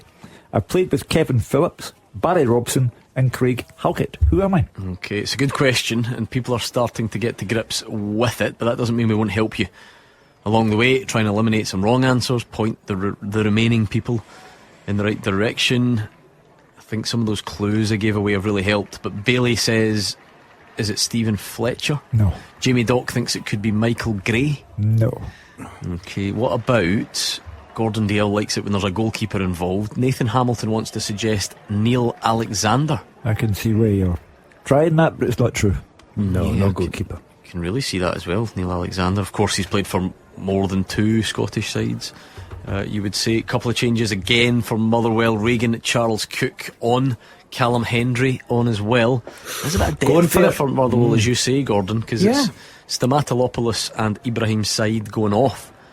So I think you could sort of toss a coin in terms of which of those pairings sounds like the starting duo and which sounds like the one to come on. It doesn't seem when he's making the substitutions you're thinking, right, that's weakening the side, or where have we got to get the goal from? That's 2 positives substitutions, and those 2 guys are well capable of getting a winner here. But you know what it means? Yeah, the core issue here, another barren afternoon for Andy Halliday. Just sits. Andy's got a great job now, hasn't he? Just sits every week. I know. I wonder if he's got one of the vests that we've got. The heated Julie. Why don't you put that on, because you know you're not getting on. Just sitting there. Mate, honestly, he's made a living out of seeing the back of a manager's head, this guy. Played every game last season. Oh, he was brilliant. A change. Player of the year, wasn't he? Player at Motherwell, yeah. David Friel has identified something that is an issue if you're watching Motherwell. I don't know if you've noticed it, that Elliot Watt and Lucas Fadinger, and they both play the same position. They just play in the kind of defensive midfield roles. They just look the exact same. And it's very difficult to tell them apart. And now Callum Slattery's come back and he's grown his hair, and now the 3 of them are all in midfield, and it's very difficult to tell them apart. But there we go. Motherwell making the changes to try and kick on and get that winner. Dundee have now been the better side since the subs there, according to Fraser. Jan Danda has made a difference. Yeah, told you, that's the place. Winner for Dundee. I wouldn't be surprised 3 draws. I wouldn't. Honestly, I think it's that tight. Still time on the teaser as well, as I mentioned to you, at Clyde SSB. We're getting ever closer. I know the previews for tomorrow have got a lot of mileage in them. So much to be said about the 3 fixtures. of course, Glasgow's big two dominate what happens here, Hugh, and Hearts are playing their part, but Aberdeen could be doing with a response after a 6-0 battering in Athens. Where Aberdeen are in our Premiership table is simply unacceptable, or ought to be, to all associated with the club. Second bottom of the Premiership table is ludicrous. They're playing a resurgent Hibs tomorrow. My money would be on Hibs. I think that the back half of last season, the Scottish Cup final apart, was a disaster for Aberdeen. The start to this season has been laughable as well, and now they're taking hidings in Europe. And the manager admitted that 6 was getting off lightly in Athens. So Jimmy Tilleen has a bit of work to do. Otherwise, at some point, somebody will say, do we have the right man in the job here? And you wouldn't listen when I said earlier it's probably too early to worry about the league table. I accept that from him. He's a big picture guy. But I do wonder if for a team like Aberdeen it's not great, but you can look, there's this combination of results which sees them level on points with 5th place tomorrow. So they are second bottom. Hugh's right, it's a fact. But I'm going back to the midway stage of last season. From the midway stage last season until admittedly early days this season, one afternoon at Hampden has been it. No, but that's what I'm saying. They've won the last 2 league games in a row, so that's what's got them in that gap where if it goes well tomorrow, it's just a game, it's just 90 minutes, and then you're levelling points with 5th, and you kind of think, well. Yeah, I think tomorrow's important for Aberdeen, really important. They're at home, they're off the back of a really poor result in Europe where the levels were showing that they were miles off it. And they've had a couple of decent league results recently, so they've got to build on that. But it's a difficult game. Hibs are a good side that, again, probably Hibs and David Gray are maybe looking at that they'll want to obviously go up there and get the 3 points. They've probably dropped points this season that he's not happy with as well, so they'll see it as an important game. So that's a really difficult fixture to call tomorrow, actually. Nothing else doing in the Premiership at the moment. I don't know if they've all died down a little bit. He was a bit of a super sub last week for Falkirk. Scott Arfield has come on, so it's a double change there again. Might be a goal now. Henry Cartwright as well. Miller and Tate off for Falkirk. Motherwell did their own part in it. I don't know why you wouldn't sort of mark Scott Arfield at the edge of the box, because it ended up being the most typical Scott Arfield goal ever last week, didn't it? Yeah. How often has he done that? And you think, if you're on, credit to him, because there's a reason he's done it so often, but you do think if you're an opposition midfielder or defender, see if he's lurking at the edge of the box, just stay next to him. 100%. Don't go anywhere else. Don't worry about the ball. Don't get dragged in like Fadinger did and go and try and win it. Stay near Scott Arfield on the edge of the box. But it's amazing how you managers will tell players to do that, and they just get attracted to the ball at that moment. And again, it's just that split second that we all know Scott Arfield's brilliant. Bit of drama. John Beaton is on his way to the screen for a Dundee United penalty. It was Gogic on Moller. Stephen Robinson. There was a bit of VAR drama there last week. I have to say, I thought that was actually the right decision. Roger Hanna disagreed with me the other night, the old offside against Aberdeen. I don't really see how you can't give that. But we'll wait and see how Stephen Robinson feels, because penalty Dundee United. Was it a penalty? And your man from the school gates, Alex Gogic, off. Red card. Alex Gogic. Wait till I see him. No Monday I'm away. Probably Tuesday, Wednesday. He's gone. I'll give him time to simmer down, then I'll have a chat with him. Into the corner as well, the old tunnel at Tannadice, isn't it? Yeah. Long walk. I was speaking to him yesterday. Well, I says to him, don't get sent off, whatever you do not get sent off. Keep the heat. Keep discipline. But would they listen? No. That's what you get. Final Motherwell change, so no Andy Halliday. We'll speak to him on Monday. Hopefully Lungello off, Katrumbis on for Motherwell, so it's a kind of a right back filling in at left back, if you like. Lungello's been excellent for Motherwell this season, but one or two people messaged to say maybe hadn't been having his finest afternoon. Fata is going to take the Dundee United penalty, and it's a big one. Here he comes. Goal flashes with M&D Green Pharmacy. Dundee United 2, St Mirren 1. That could be huge. We mentioned not a lot between these sides. You look at the way the game played out as well. St Mirren were a goal up and they were enjoying themselves. Then a bit of a mistake before the break. Stephen Robinson is not going to take this well. So Fata steps up, did what he had to do. Keeper went the wrong way, just rolled it home. And Stephen Robinson, who was an angry man at the end of last week, might be just as bad today. Now you've conceded a penalty. You've had a man sent off.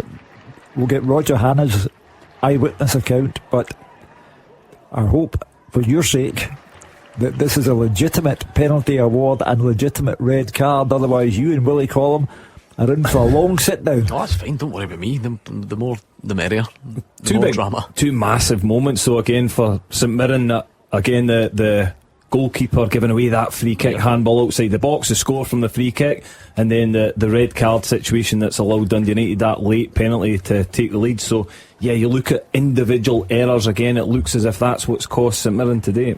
And only 5 minutes or so to go. It's going to be quite an ask of St Mirren, Gordon, to respond with your old pal getting sent off, Alex Scogich. Down to 10 men, got to be difficult. They'll throw things at it, but you would fancy Dundee United maybe go up the part, get the third, drop the 3 points up. That would be disappointing for St Mirren, because that's what, 3 in a row. See, if Dundee could just get a winner now, I'd have the ACCA up.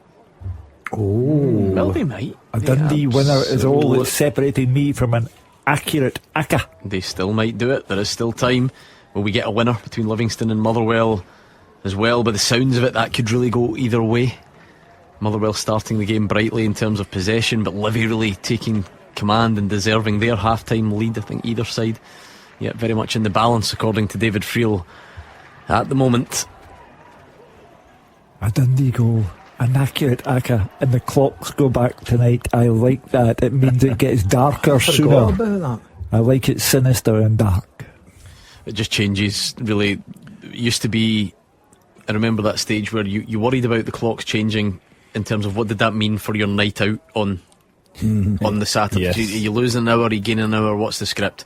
Now, and I know speaking on behalf of a lot of people, it's just, what does this mean for the kids' sleeping pattern? That's chaos. Stressful. I haven't quite figured it out yet. I'm never great at yeah. So what, they go back tonight? Yeah, back tonight. Yeah. So is that the good one? That's what I always say. Is that the good one for the kids, or is that the bad one? I think we're all right. How do they know, really? I mean, they just sleep. They're unaware. No, they don't. No, they don't. That's the problem. Oh, if they just a bit sleep. lively. Oh my goodness! I put my Apple Watch back on in the middle of the night to try and see how many steps I'm getting up and down the carpet. Anyway, right, what have we got here? Right, we do have a goal in Livingston. Goal flashes with M&D Green Pharmacy. It's Livingston 1, Motherwell 2. Bit of a strange one, because muted celebrations. You never know if that's because players think that something's happened, but as far as we're concerned, now there is going to be a check, so you wonder if Elijah just knows something that we don't. There is a check. It came off the bar, he headed it in. We're into the 90th minute, so this is going to be dramatic either way. Elijah Just, the man scoring the goal for now. I wonder, it's not often the case. We saw Lawrence Shanklin, didn't we, saying he thought he had handballed it at Ibrox and the goal still stood, and you've seen some others. We're waiting to see what happens here. It's interesting that he didn't go crazy with the celebration. Callum Hendry had headed it off the bar. Maybe Elijah just felt he was in an offside position. We've seen this before, and this is the side of VAR that people will never like, Hugh, is it? Because see, if this is a last minute winner, and Motherwell haven't celebrated it, because you're scared of. But listen, a belated celebration is as good as an instant celebration, as long as you get the goal. That can be true. I remember the first game I went to in stadium with VAR was Scotland-Israel. Do you remember it when Lyndon Dykes got a goal ruled out for like a high boot, and then it got given? And it was great when it eventually got given, and that will kind of stick with me. There we are, it's offside. So Elijah Just, great knowledge, great awareness from him, because it's a Livingston 1, Motherwell 1. It's going to remain that right at the end.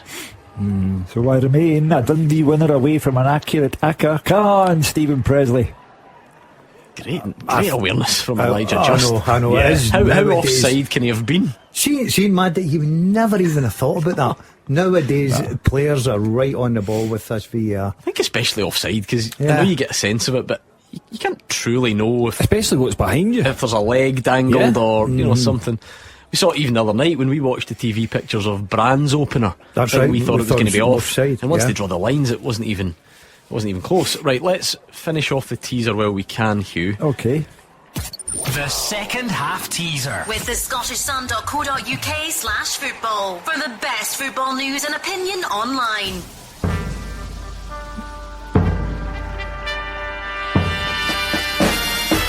Over the course of my career, I played for 4 different English clubs and 2 Scottish clubs. I have been managed by Graham Souness and Ian Holloway.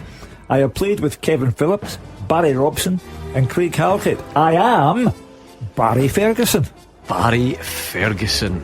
Incredible. And we do have another goal at Livingston. Goal flashes with M&D Green Pharmacy. It's Motherwell again. It's Elijah Just again. He's just had a goal disallowed in the 90th minute and up he's popped. He celebrates this one. An emphatic finish. Will it stand? We certainly think it will. And as it stands, we've got Motherwell about to nick that one at the death. And in Falkirk. Goal flashes with M&D Green Pharmacy. Oh, what an end to the afternoon. Falkirk look like they've won it as well at home. It's Connor Allen with a late goal there, and why not? Let's do it in threes. Goal flashes with M&D Green Pharmacy. Dundee United wrapping it up. It's Craig Sibbald. He's got the bit between his teeth in terms of the goals. It's a great goal, a left-footed curler from Sibbald. Scored a stunner at Ibrox last weekend. And it is Dundee United 3, St Mirren 1. Where to start? Motherwell. Let's do it, because that was the first goal in. Elijah Just. Brilliant ending to that game. If you're a newspaper editor, sports editor, your headline, just in time. And that's it. I like it. Just rewards. Yeah. Okay. It's all there, but anyway, Cammy, that could be a significant one. We're all speaking about Motherwell being bottom of the table by the end of the weekend, having played all this football. That won't be the case. No, and listen, that's exactly what they needed. And again, there's nothing better than getting a late goal to go and win it and get over the line. So listen, that is a massive goal for the club. They've played so well this season, but they needed to get results. It looks as if they've got one today. Full-time whistle starting to go. Wraith 2, Partick Thistle 0. What I didn't do was even give the winners to that teaser. Hugh gave us the answer. Barry Ferguson, Scott Connie in third, Stuart Ibbotson in second, and Callum MacDonald. Well done to you, Callum, winner of the second half teaser. On to Falkirk, Gordon. What a great win that's going to be for them. Oh, absolutely brilliant, especially when they're 1-0 down. They seem to have this fighting spirit, don't they? Same last week against Motherwell. Could have been 3 points well away from them. They hang in there, they get the goals. That's a brilliant result. Great time to score the winner as well, same as Motherwell. So brilliant 3 points for Falkirk. Takes them that little bit up the table, a little bit of breathing space there. Dundee will be disappointed, but well done, John McLean. Your old team, Cammy Bell, but they all are. Dundee United doing what exactly you want them to do. If you're a fan and you see the opposition go down to 10 men, make sure you go and score the third, kill it off, give everyone a nice relaxing evening, and enjoy the 3 points. Yeah, and it's a massive 3 points for Jim Goodwin there. Again, you don't start the game particularly well, but you manage to get that reaction, get back on level terms. We spoke about individual errors between St Mirren, the goalkeeper, and then obviously Gogic getting sent off to give away the penalty, but they've seen the game out. That's a big win for Jim Goodwin, and he'll be delighted with this afternoon's work. They go third place now, Dundee United, behind the champions-elect and Celtic. So well done, Jim Goodwin, and Stephen Robinson can have no complaints really. Falkirk are starting to get a wee bit of momentum. They're beating teams. They're beating teams that again are going to be in and around them. Where I think they'll end up this season probably the bottom half of the table, but they're starting to get results. Full time in Livingston, David Friel. Full time, Livingston 1, Motherwell 2. Pick your headline. Just rewards, just in time. Motherwell don't care. They won it 2-1 right at the death. Elijah Just, he'd had a goal disallowed for offside just seconds before Motherwell's next attack. He's played through an emphatic finish beyond Jerome Prior. A much needed win for Motherwell. In the end, Jens Bertalascu will feel they probably deserved it. Livy gave their all, they had chances of their own, but Motherwell won't care. What a win it was. Amazing drama at the end, but Elijah Just, take a bow. What a finish. Great finish. Right past Prior. The Motherwell fans are celebrating right now. This was a really good game, went from end to end. Both sides had chances, both sides had spells on top. It was Livingston who took the lead in the first half through Jeremy Bakila's penalty. He tangled with Liam Gordon. Nick Walsh was right on the spot, pointed to the spot, and Bakila did the rest. Motherwell were they huffed and puffed. They had some chances, but it was mostly half chances. They had a bit of the ball, but they just couldn't really do anything with it. Livy were in their faces, they were aggressive, they created their own chances, and Davy Martindale will probably feel they should have had more than one goal at the break, but they didn't. And in the second half, Motherwell were a lot better. They played with a lot more purpose, and equaliser arrived on the hour mark. Ibrahim Said's shot was blocked by Mo Salah. It was Macaulay Tate who completed the clearance, but it was inexplicable from the midfielder. He seemed to do it with his arm. I've only seen a brief replay, Gordon. It just looked like a crazy decision. Nick Walsh was sent to the monitor. He came back, pointed to the spot. Apostolos Stamatolopoulos has been in good form. He took the penalty and buried it low into the bottom corner. After that, both sides had chances again. Tete Yengi came on for Livingston. He had one from about 4 yards. He just couldn't get his shot away, and Callum Ward smothered it. Callum Slattery came on for Motherwell. He really impressed. He had a great chance into the box, cut inside over the bar. Then came the late drama. Callum Hendry's header off the bar, fell back for just, but he barely celebrated the goal because I think he knew there was an offside infringement in the build-up. Nick Walsh again was told, wait a minute, and he disallowed the goal. And then crazy stuff right at the end. Callum Slattery it was, burst through, passes to Elijah Just on his left foot and gave Jerome Prior no chance at all. Motherwell fans are still over there celebrating with their players. A huge win for Jens Bertel-Askew. Livingston 1, Motherwell 2. Oh, what an action-packed ending we've had on a Saturday afternoon. We've got a full time at Fraser Wishart's game first, the Falkirk Stadium.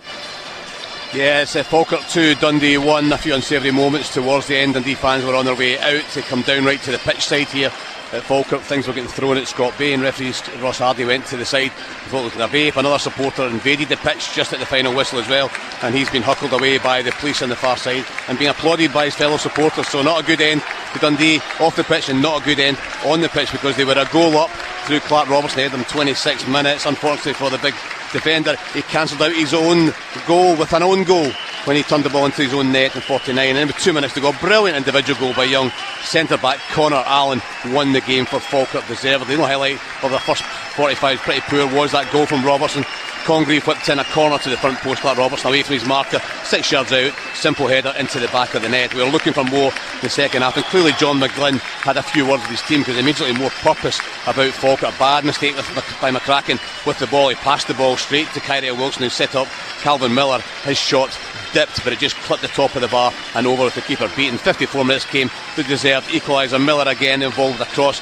Ethan Williams arrived at the back post. He volleyed it back across the face of goal, and Robertson slid in. He had to go for the ball because standing behind him was McKeever, but he turned the ball into his own net from 3 yards. 1 minute later it was almost 2. Wilson with the cross, flicked by McKeever, hit the post, and then he rebound. Really good block by McCracken. Really fancied Falkirk to get the next goal. Adams set up Miller, he got his shot away. Brilliant save by McCracken, full stretch to his right. But as the game grew on towards the final whistle, both sides became a bit cautious. They knew that losing a goal towards the end would mean them losing the game, and that's what happened on 88 minutes. Young centre back Connor Allen, inside right, about 25 yards out, he got the ball and he just drove into space. He drove into the box, dipped past 3 defenders, and then calmly with the outside of his foot just stroked the ball into the back of the net, low to the right hand side of the goalkeeper. Terrific goal, the first of his young career. Deserved win for Falkirk. Whatever John McGlynn said at half time worked in Dundee. They just never really got going in this game at all. Full time, Falkirk 2, Dundee 1.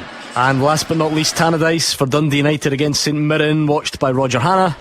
Yeah, Dundee United 3, St Mirren 1. Gordon United are third in the Premiership tonight after coming from behind yet again to grab the 3 points. It really did not seem likely. St Mirren came flying out of traps. He took a deserved lead after 18 minutes. The United goalkeeper Yevgeny Kucherenko made a dreadful mess of trying to clear Declan John's cross under his own bar. He punched it against the bar. It fell invitingly for Dan and Lundaloo, and he headed home his first St Mirren goal. And Lundaloo, a real threat in the first half. He could have had 3 goals and put the game out of sight, but United got back into it 3 minutes before the break, and it was another goalkeeping error. Shamal George guilty of a real misjudgment. Alec Gogic trying to show for the ball back to him. It came to the edge of the box. George really could have waited for the ball to go into the box, but he stepped outside, he handled it. It was a free kick, it was a booking, and Zach Sapsford reversed a brilliant right-footed free kick into the bottom corner for his 5th of the season and an equaliser. United looked brighter at the start of the second half. Panuch Kamara shot wide early on. They had a chance in Mirren at the other end. Killian Phillips volleying high over, but United, as the game went on, get stronger and stronger. Nikolai Moller slashed a shot wide after another good run by Kamara, and then Jim Goodwin, the former United captain, the former St Mirren captain, the former St Mirren manager, he went for it. He took Sapsford off in 77 minutes. On went Amar Fatah, and the substitute created the goal after 84 minutes that turned the game. He got down the right, he got to the byline, he cut it into the near post. Alec Gogic went for the ball with Moller at my first look, I thought Gogic just looked stronger. Moller hit the turf. The game played on. Referee John Beaton allowed play to go on, but the VAR official Gavin Duncan sent Beaton to the screen, and he didn't take long to look at that monitor. He turned round, he awarded the penalty, and he sent off Gogic a straight red card for not making a challenge to win the ball. And up stepped Fata to send goalkeeper George the wrong way. 2-1 United. St Mirren really threw everything at it at that stage to try and get an equaliser, but they were caught out in stoppage time at the end. Ibrox goal hero from last weekend, Craig Sibble, producing another stylish finish, this time a left foot curler which sneaked just inside George's far post.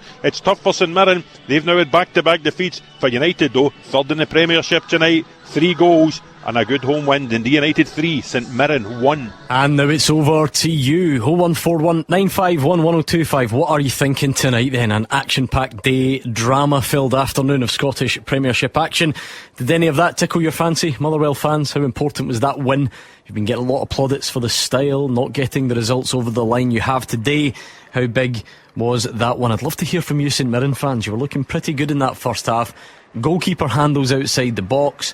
You give away a penalty, you get a man sent off. Are you aggrieved by any of that? How disappointing was it to lose at Tannadice? And of course, tomorrow, a top of the table clash between Hearts and Celtic. So how are you all feeling, Celtic fans? Is this one of those days where you actually turn up and show everyone why you're champions, why you're not to be doubted? Or are you fearing the worst, given the form this season, the fact Hearts keep winning, the Cameron Carter-Vickers, Alistair Johnson, Dyson Maeda, etc. Give us all your thoughts there. Who would you pick in those positions? Is it Dane Murray that comes in? Is it going to be someone else entirely? Who would play up front? Is it Johnny Kenny or someone else? And you Rangers fans, a first league game tomorrow for Danny Rule. What does he do? Is it time to rip up that team? Or do you expect it to be more of the same? Give us a call either way, 0141 951 1025, and we will speak to you next. You can also watch the show as we do it during the week. We're going to live stream the final hour, so stay tuned and we'll speak to you next. A Rayo original podcast. Hiya, it's Gemma Atkinson. And you know what they say? You should never work with animals, kids, or your Spanish partner of almost 8 years. 8 happy years. Oh, yeah. Join me and Gorka on our brand new podcast, Lost in Translation, where we lift the lid on family life and our perfectly imperfect relationship. Listen to Lost in Translation now. On the Rayo app, Apple, Amazon, Music, Spotify, or wherever you get your podcasts. You can't do much in under 5 minutes. Boil an egg? Sure. Cook a roast dinner? No chance. But comparing car insurance prices with mustard.co.uk? Easy. See what you could save in just a few minutes. Click mustard.co.uk. Authorised and regulated by the Financial Conduct Authority. See website for details. What's on TV? The answer is a lot. There's never been more choice over what to put on the box with an abundance of great new shows, but you can miss them all if you don't know where to look. And that's where the Pilot TV podcast comes in, your essential guide to every show that matters. Each week we sift through the very best in prestige TV to help you decide what's worth spending your time on and what isn't. So join me, James Dyer, as well as venerable TV critics Boyd Hilton and Kay Ribeiro, and let us help take the stress out of your downtime. The Pilot TV podcast, because you can't watch everything. The games are over. The talking begins. 0141 951 1025. Clyde One Super Scoreboard's open line.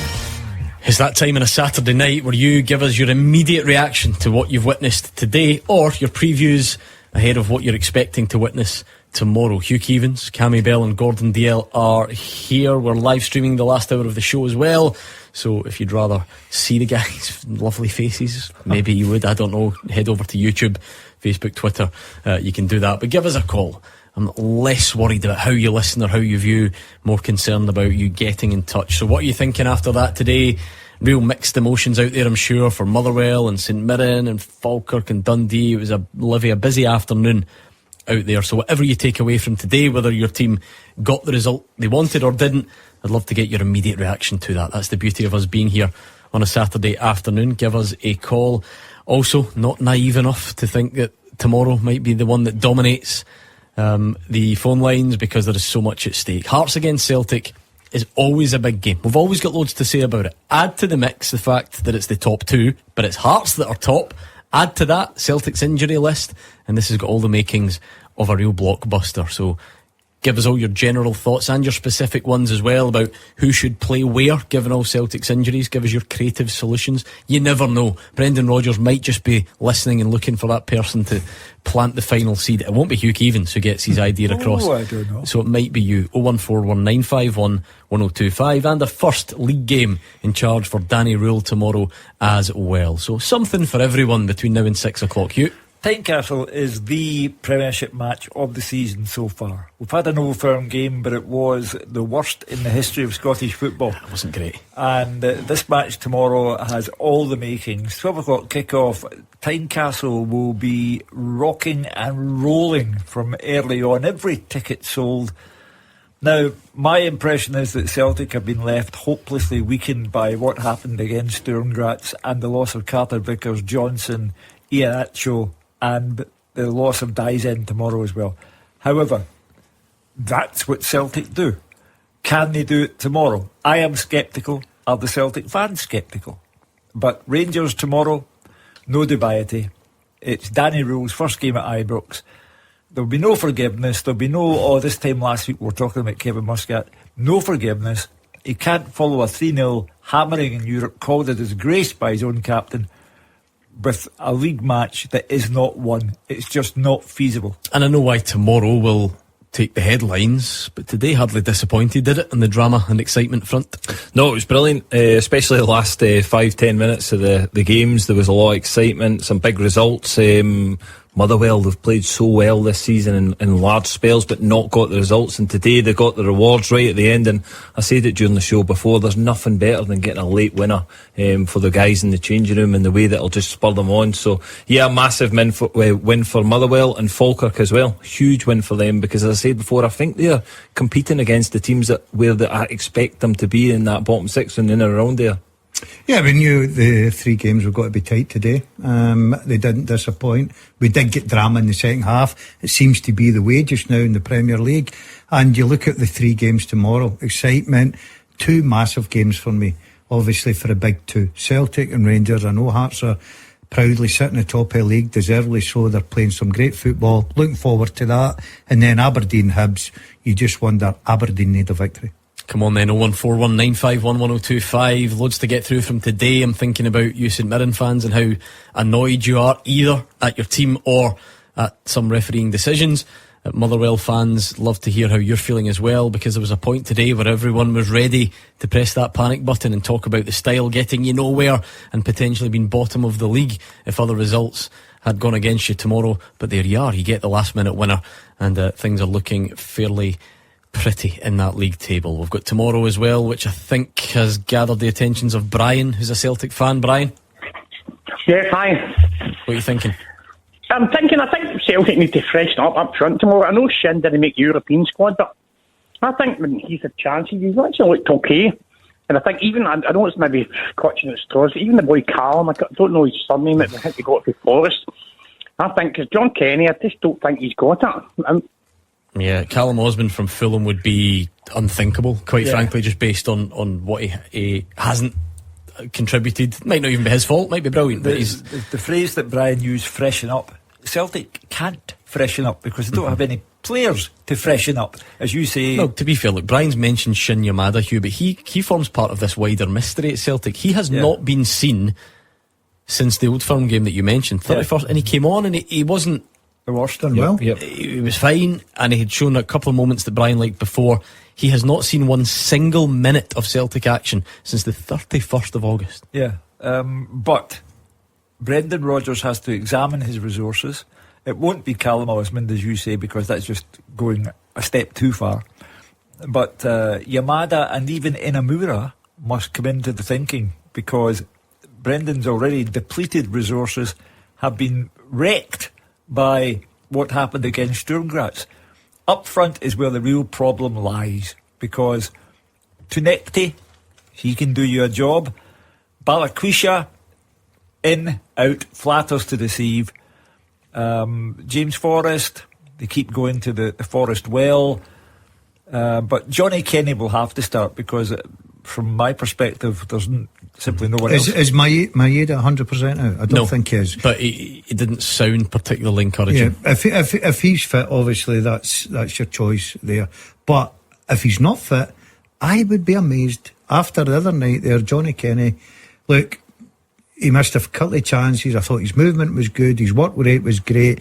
Is the answer going forward for Celtic? Probably not. But can he go to Tynecastle tomorrow, get a goal and put a performance in? Probably Johnny yes. Kenny or Shin Yamada for you, Cammy?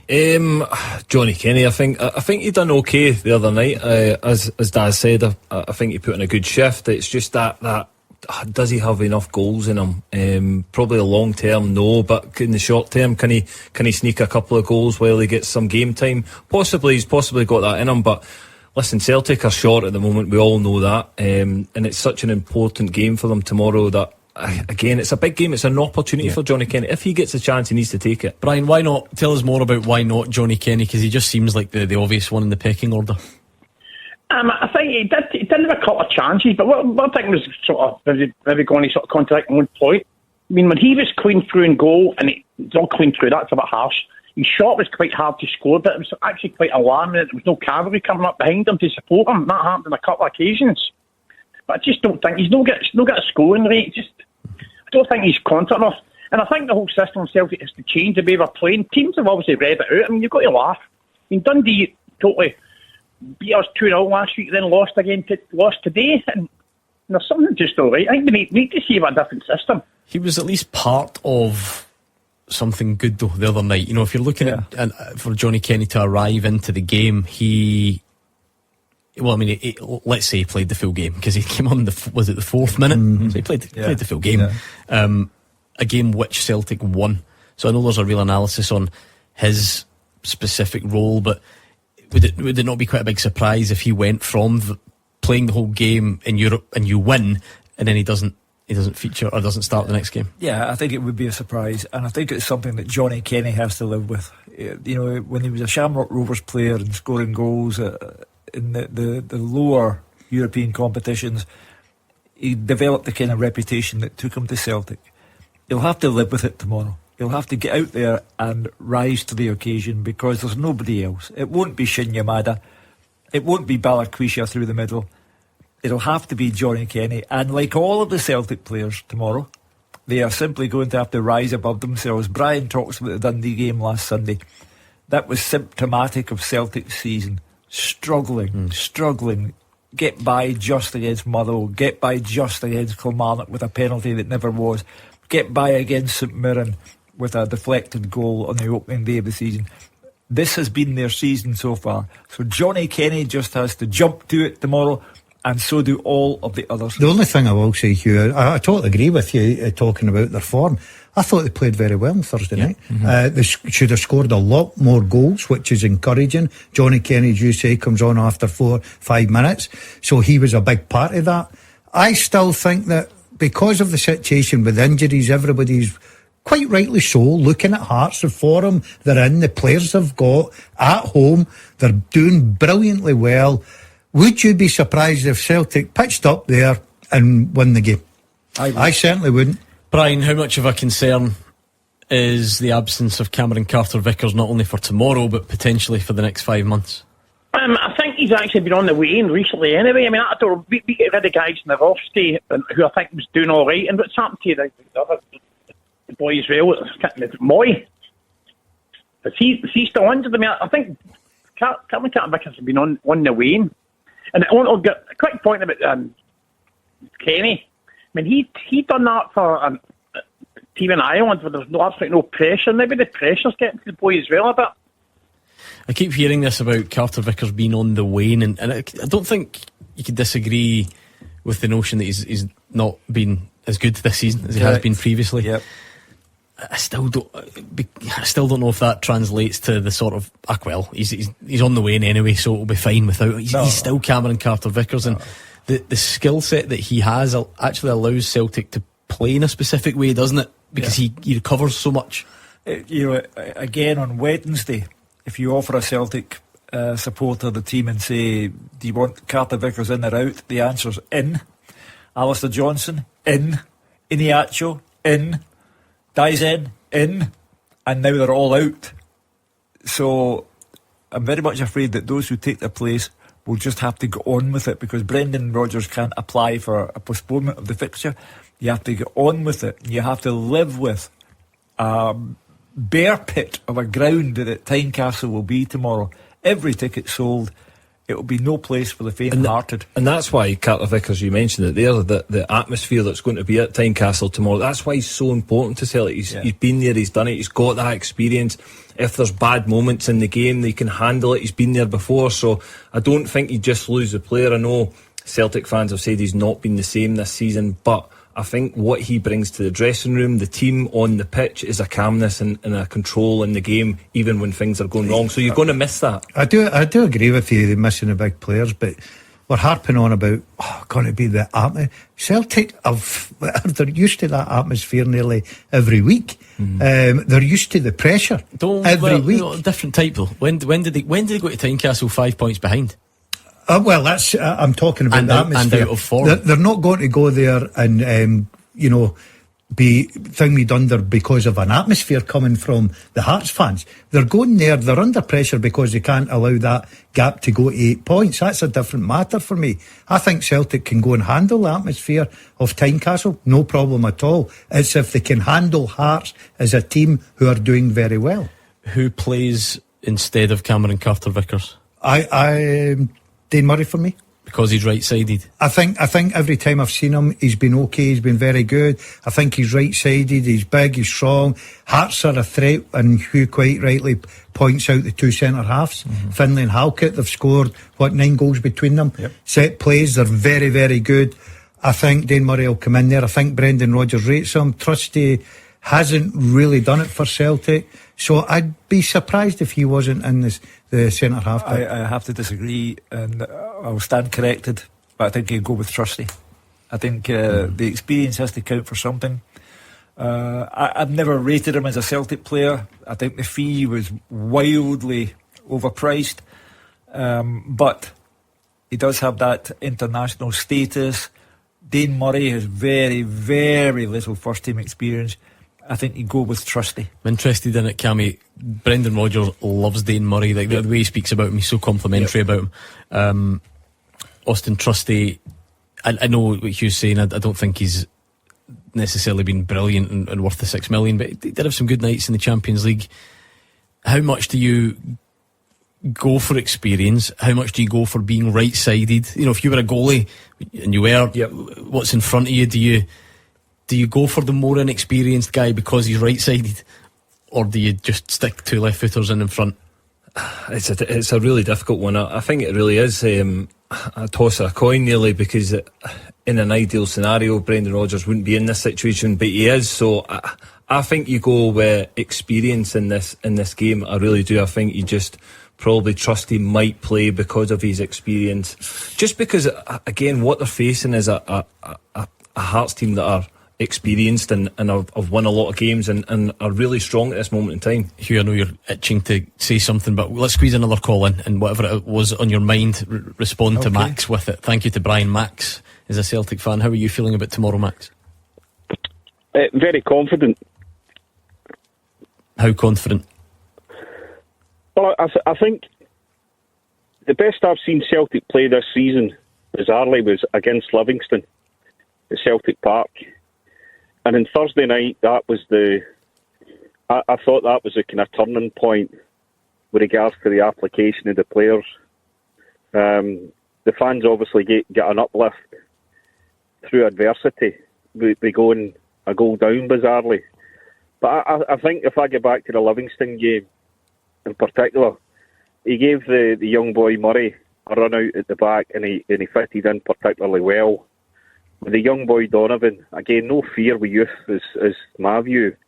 And I think even Engels the other night showed glimpses of a better performance. So I'm relatively optimistic. And again, if I even look at Hearts in particular as well, Hearts have played well in patches, but they've been stuffy. And they've stole results, which again is good form in their part. But I'm genuinely optimistic about tomorrow. In fact, I would even go as far to say I think there'll be a lot of goals in the game, but Celtic will score more. You say Hearts are stuffy, and if Celtic do that and score late on, then you sing "That's Why We're Celtic." The reason I was going to speak to you, Gordon, was Trusty and Scales, if my memory serves me correctly, played as a defensive partnership in the Champions League against Atalanta on what was an outstanding night for Celtic, a goalless draw. And Celtic will have to defend for all their worth at Tynecastle tomorrow, because Hearts are more than just stuffy. They have goal scorers from back to front. They have the individual brilliance of Braga. The defence is going to be put under tremendous pressure, and that's why I think he'll go Scales and Trusty. Max is very confident of a Celtic win. What do you think is going to happen? I think Hearts will win the match. I think it was a cruel twist of fate for Celtic to, in the midst of a very difficult start to the season, to have lost Carter Vickers, Ali Johnson, Ian Acho, and Daisen Maid are not yet fully fit. I think it's cruel on Celtic. However, Hearts are deservedly on top of the table. I have to believe that they will make all of their advantages count tomorrow. Actually forgot, you showed your hand last night. You think it'll be comfortable? I think they'll win 3-0, yeah. 3-0? Yeah. Well, listen, see, at the end of the day, I think Hearts get into this game in the best place they've been in a game for a long, long time. But let's not, we're all thinking that Celtic are going to be under this so much pressure. If Celtic midfield play, there's not a player in the Hearts midfield probably will get into Celtic in form. They've got a brilliant midfield, and if they're on form, I thought there was a lot. It could be a big if though, but Ingles was better the other night, as Max said. 100%. I think it's a fascinating game. Listen, I'm not going against Hugh that Hearts could go and win. Of course they could go and win this game. They've got a great opportunity, and Hugh mentions the weakness of Celtic. But we've got to remember Celtic have still got some real class players. Who takes Cameron Carter-Vickers' spot, Max? Well, I mean, Hugh made a good point in the sense that the last time Scales and Trusty played in Europe, they played particularly well. But at the same time, I think if you lean towards youth, there'll be no fear if that young fella Murray plays at the back with Scales, and especially with young Donovan as well. Again, he played well in Europe. The first game back, I think it was against Motherwell, he didn't play so well when he get hooked. Mm-hmm. But he came on the other night and again played with no fear. And I think young lads like that getting an opportunity with Celtic, with everything that's going on about the transfers and all the rest of it, give them a chance, show no fear, and I'll stand by. I wouldn't make a score prediction. I do think there'll be a sending off tomorrow, and I do think Celtic will win comfortably in the end. But again, I respect Hugh's opinion. You don't have to even respect it. You can tell him he's talking rubbish, and then we can argue about it. We can see who's right on Monday morning. Thank you very much to Max on the line. You want to keep going with that topic, you can. We'd love to hear from you, Motherwell fans, St Mirren fans, etc. from today. And Danny Rule's first league game in charge. What does that look like, Rangers fans? We'll speak next. This season, I want to feel it from the start, from the whistle, from the first touch. Want to beat the odds, want to take an early lead, want to see why he costs so much money, want to shout pen before the ref has even called it, want to see the call go our way for once. I want to hear their lot go quiet, want to see them leave early, want to drop into the group chat to tell them I've seen the future, want to hear them agree, and if not I'll say, want to bet? Bet Fred. 18 plus, gambleaware.org. Want to own a brand new Ford Puma? Test drive a Ford Puma or an all-electric Puma Gen-E, and you could win one. Take a test drive and you can be entered into our competition to win a Ford Puma of your choice. Search Ford Puma Test Drive. Book a test drive online by the 30th of November and complete it by the 31st of December. For more information, see ford.co.uk. DJ! At PlusNet, we think switching broadband should be as easy as flicking a switch. Switch! With one touch switch, our team will handle all the admin, helping you wave goodbye to your old broadband provider and get set up with us instead. Switch to PlusNet today and get fast and reliable full fibre. That's A++. DJ Plus. New customers only, 24-month contract, limited availability, terms apply. I'm Professor Noel Fitzpatrick, and as a vet, I know you want the best care for your animal companion. Pet insurance can help, but you need to choose wisely as not all policies are the same. Pet Plan aim to pay claims quickly and without a fuss, and that's one reason why so many vets work with them. Get your pet the best veterinary care. Save 10% on new policies when you insure at petplan.co.uk. T's and C's apply. Fitz Media is an appointed representative of Pet Plan Limited. A Rayo original podcast. Hiya, it's Gemma Atkinson. And you know what they say? You should never work with animals, kids, or your Spanish partner of almost 8 years. 8 happy years. Oh, yeah. Join me and Gorka and our brand new podcast, Lost in Translation, where we lift the lid on family life and our perfectly imperfect relationship. Listen to Lost in Translation now. On the Rayo app, Apple, Amazon, Music, Spotify, or wherever you get your podcasts. After the action, it's your reaction. 0141 951 1025. Clyde One Super Scoreboard's open line.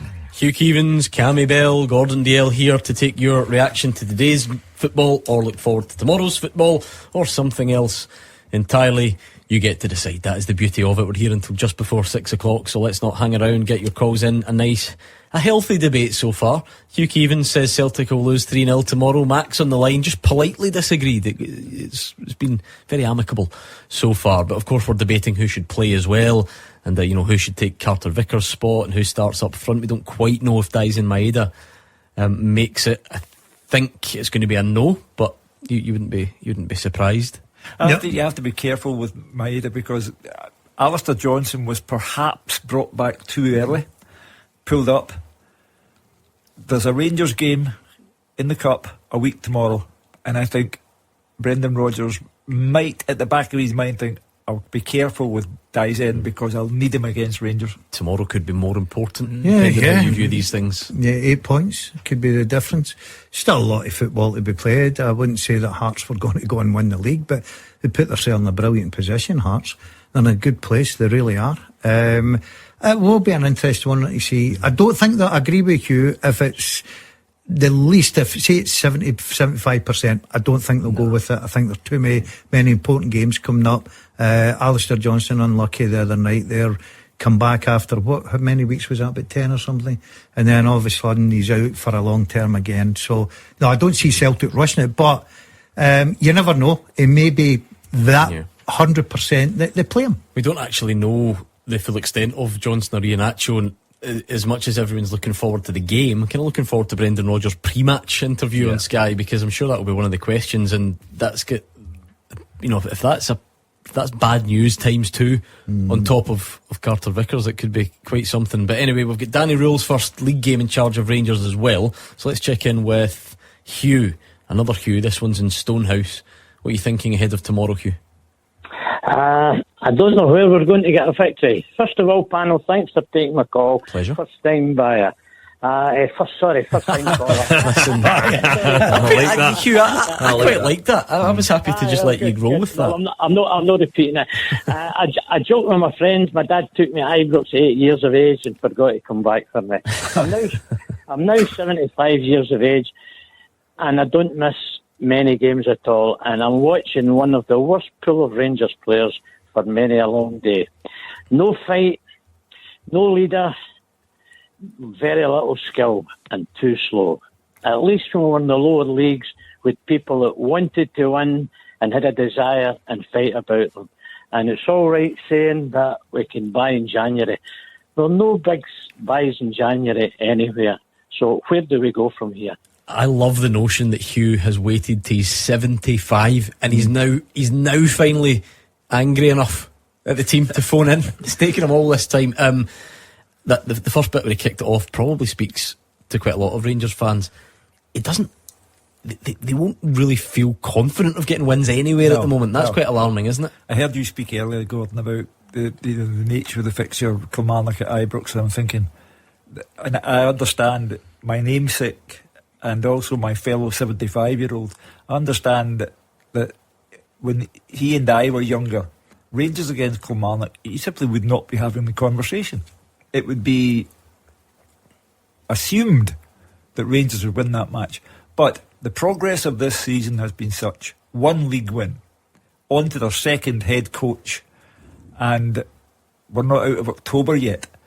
However, for me, I am seeing it in terms of dare you lose, dare you draw, because anything other than a victory tomorrow, and the scenes at Ibrox have been quite disturbing since the season started, and it will be severely antagonistic tomorrow.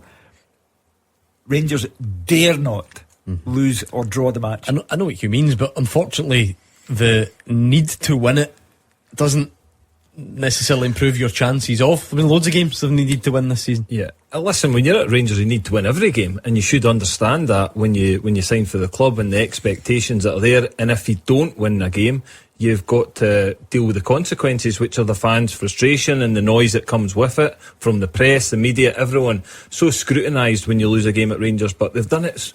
They've not performed for so long this season that it just feels like they've got to turn up at some point. I'm feeling like they've got to just turn up at some point, but my confidence in the players at this moment in time is really low, because again, Hugh's right on the phone that what he's saying is you're not seeing any fight, you're not seeing any desire, they're not running hard enough, and they're actually, Tavernier's coming out and identifying that, which is a worry. You can go back to it, Gordon, in the kind of broken clock theory. At some point, if you keep saying Rangers will win this one, they're going to need to win a league game at some point, and a home game against Kilmarnock, I understand Hugh's lack of confidence, but also on paper could, doesn't go down as one of the traditional tough places to go. And I get it, I know Rangers are making hard work of every fixture at the moment, but maybe a balance of probability to get over the line tomorrow. Apart from 60 minutes against Dundee United, I have nothing to back this theory up, but I'm with everybody. You look at Rangers at Ibrox under the new manager tomorrow against Kilmarnock, you're thinking surely somehow they're going to get a result. But I totally agree with you. Over the piece, looking at the team, everything about them, Cammy touches on great points there about, commitment, effort, desire. I was so disappointed in the fact that they've got a new coach in the dugout the other night there. Show something to them that you want to play for Rangers, you want to be a part of it, you want to be successful, you want to kick on from it. But they were absolutely dreadful. And I worry going forward for a new manager in the squad. Hugh, can the new head coach make wholesale changes? Can he rip things up? Is that too early to do that? How do you feel? I'll reply with one word: hopefully. Definitely not confident. I think Hugh sums up the mood of the Rangers support at the moment. That there's no willingness to say it's a certainty. Home advantage. Hugh is simply being typical of the Rangers support. They have no belief, they have hope. Yeah, because I think especially last week there was a notion that maybe just the Stevie Smith and they were freed up and Russell Martin had left and they would win that, and it didn't happen. And then midweek it was Danny Rule's first game, and so maybe that gave fans optimism. It would be nice to know if there is optimism out there tomorrow, what is that based on, other than this kind of probability that they must win at some point. Yeah, in the 60 minutes against Dundee United. Well, maybe that is it. Do you see enough there? Yeah, they played well, but once again, the minute Dundee United changed one or two things, put a bit of pressure on them, only for Butland they could have probably lost all the points. What's going to interest me is quite simply, he must have looked at that the other night there and thought to himself, I've got a massive job. He's looking at his squad. He's had a couple of days with them. I know obviously travelling and obviously rest, recovery is a big part of it. I'm interested to see Stanton 11 tomorrow. Let's bring Liam in on that. Sorry if you don't mind. Hugh in Stonehouse, that was a pleasure, Hugh. It's taken you all this time to phone. Hopefully we'll do it again sometime. How's that sound? Right, thanks very much for taking my call. Good Bye. man. Good Hugh night. in Stonehouse. Good night to you, Hugh. What about Liam in the city centre? How you doing, Gordon? You good? Good, how are you? I am doing alright, apart from watching Rangers every week. Apart from that, alright. What are you thinking tomorrow? Basically, see watching Rangers games, I don't know what you guys think, right, but I think the players have chucked it, right? They've completely chucked it, but see, looking at their tactics especially, Gordon, right? It looks as if we mark zones instead of players. So we're marking zonally out of possession. So it looks as if when a team's attacking, we mark the zones where players are meant to be. But as soon as they're no there, they're getting in behind. Just thoughts on that. Yeah. Plus just one Just day back extra to you for- though, quickly. How, like, I've heard about, the allegation, I don't know if it's true, but the allegation that players can kind of chuck it under a certain manager or whatever, but how can it still be chucked? You must be trying to impress the new guy for your own future. I think they're just not big enough to play for the badge.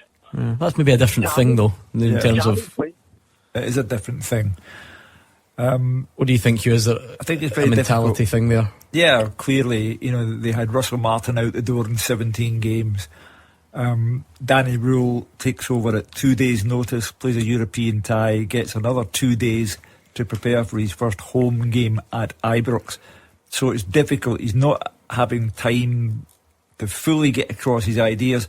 But bit by bit, day by day, you'll see the Danny Rule influence, and the Rangers fans have to hope that it's a positive influence. So tomorrow, while he's still getting one game after another coming at him in quick succession, he just has to get on with it. You talk about Hearts and the pressure they'll be under against Celtic being top of the league and having to maintain that position. Kilmarnock are going to Ibrox at a time when everyone's saying Rangers are hopeless. The captain is saying that they're disgraceful. Kilmarnock have to live with that as well. Try to be themselves, try to get a result, and not fear that this will be the day when everything clicks for Rangers. What can Danny Rule, or anyone else for that matter, realistically change tactically or imprint on a team when you take over Monday, fly out Wednesday, play Thursday, fly back, game Friday?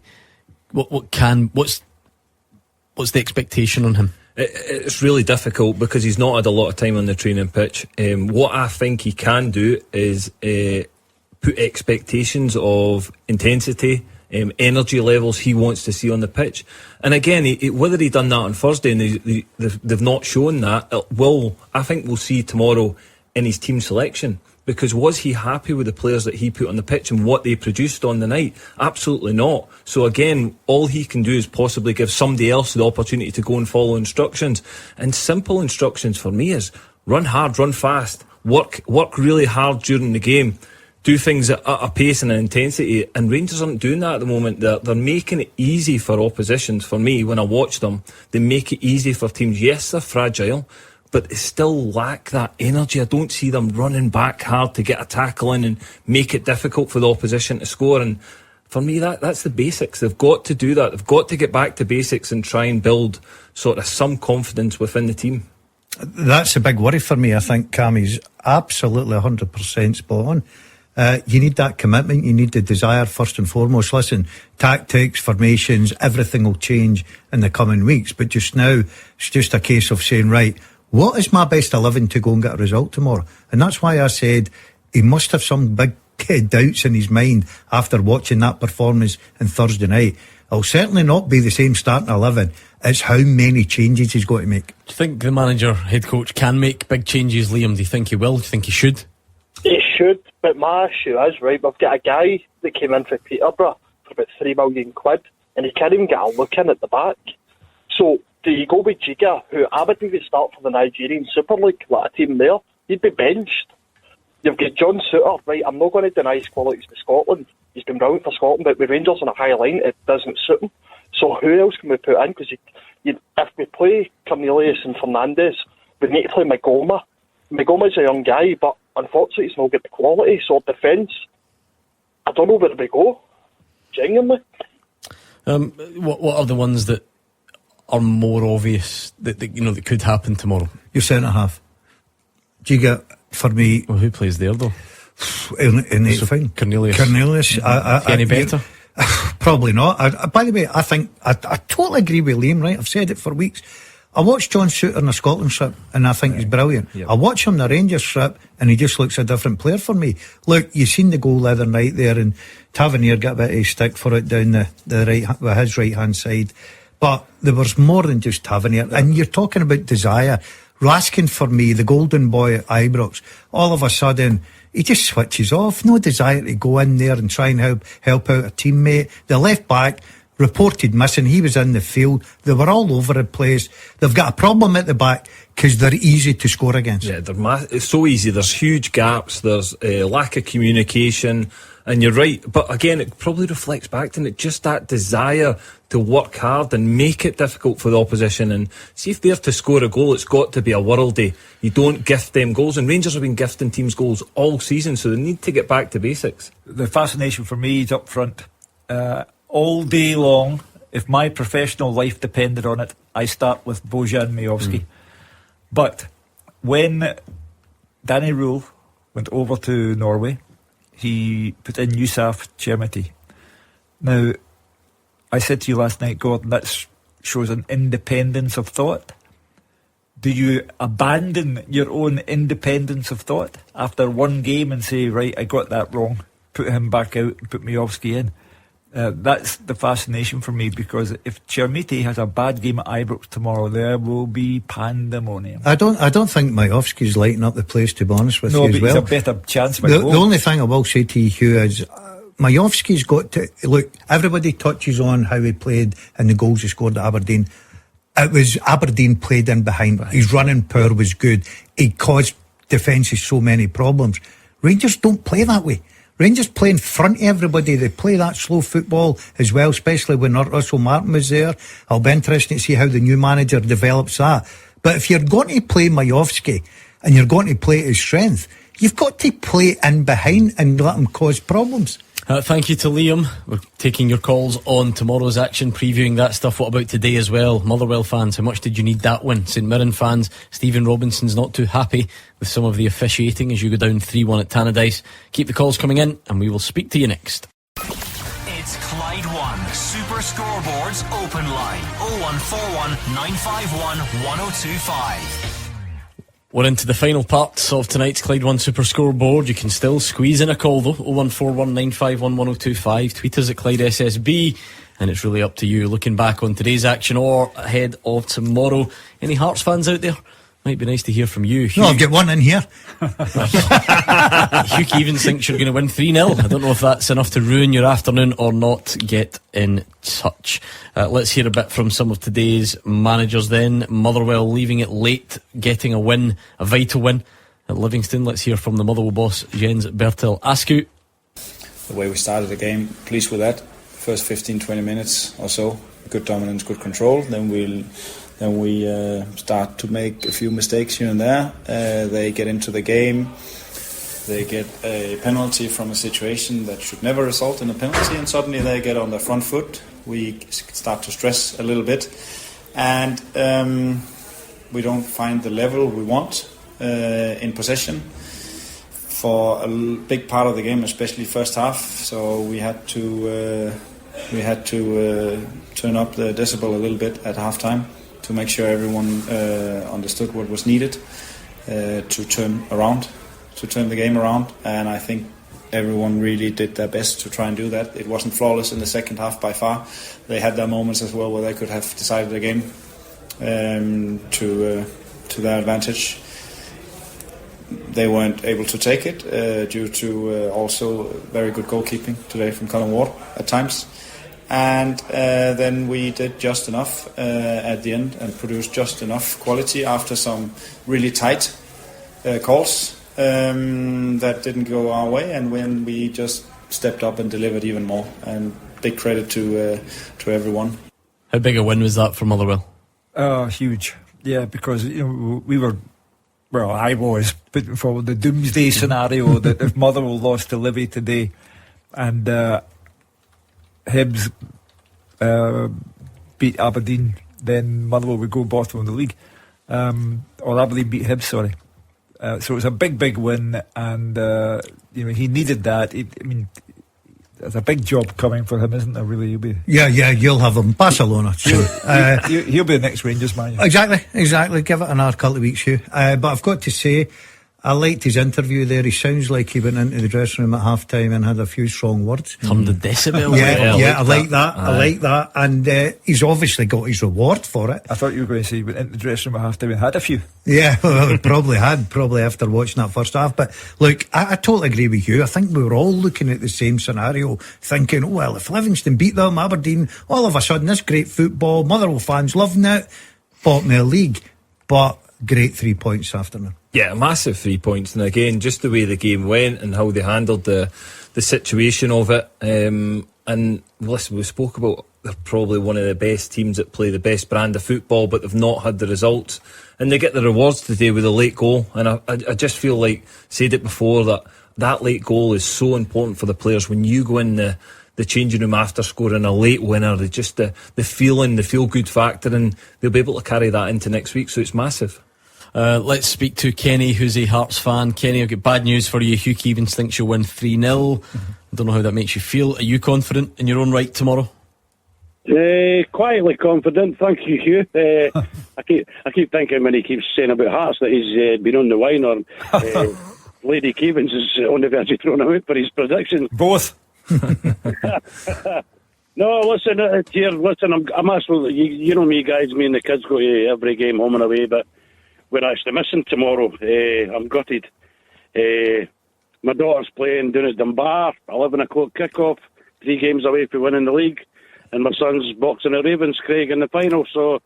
You've got to look after your own sporting careers there, Kenny. That's the priority. You won't regret that. Unless Hearts do win 3-0, of course, then you might have missed out. What makes you quietly confident then? What have you seen in this team at the start of the season?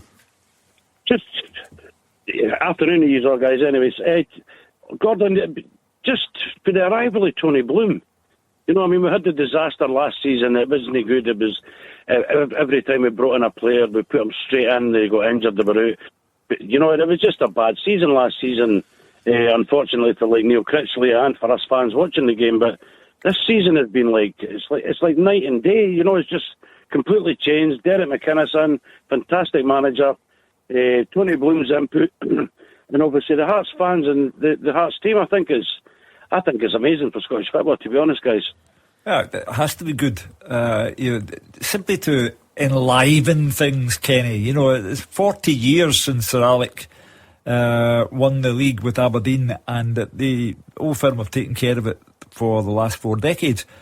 So it has to enliven Scottish football. And I know all the arguments. It was the same with Aberdeen last season, and they collapsed. But I think that Hearts have a really good football team, a perfect balance of the physicality and the individual brilliance, and the goals are there throughout the team. I just think that they have an honest-to-goodness chance. I think they've got a very good squad here. I think that's the difference this year, Aberdeen last year. I think you look at Hearts, the substitutes that they use, they're bringing on quality. They've paid money for players. They brought in a manager that knows the league inside out. And so at this moment in time, if you're a Jambo like Kenny, you are loving your football, you're enjoying going to Tynecastle, everything about it.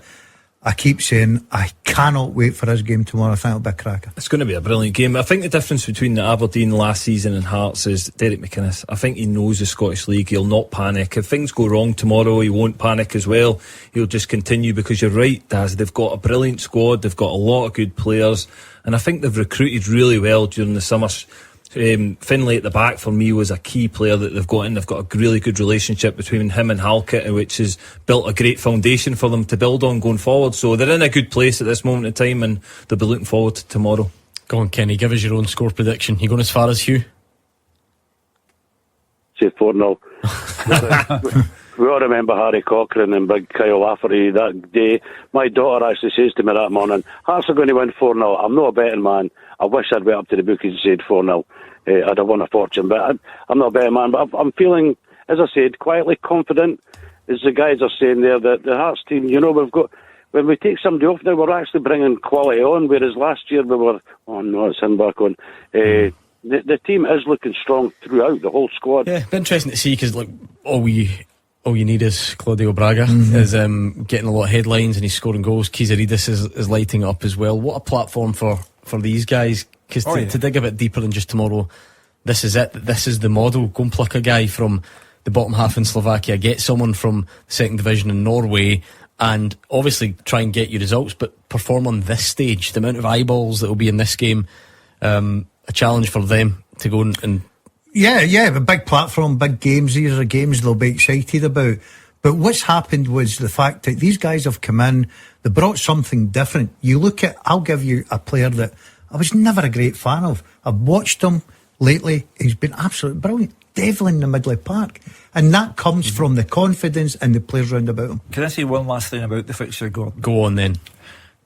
Can the Celtic fans get behind their team and also respect the fixture and its standing in our game? It's the biggest game of the season. Please don't disrupt it by throwing things onto the pitch in order to disrupt the match, in order to disrupt your own team, and respect the fact that it's the match of the season and enjoy the football. Well, we'll wait and see what that looks like. Go on, Hugh's shown his hand already. He's gone 3-0. It's the earlier kick-off tomorrow. So why don't you two leave me with your predictions? How do you think it's going to go? Because the writing's on the wall, I'm going to go an away win 2-1. 1-1 draw. There you are. Home win, away win, draw.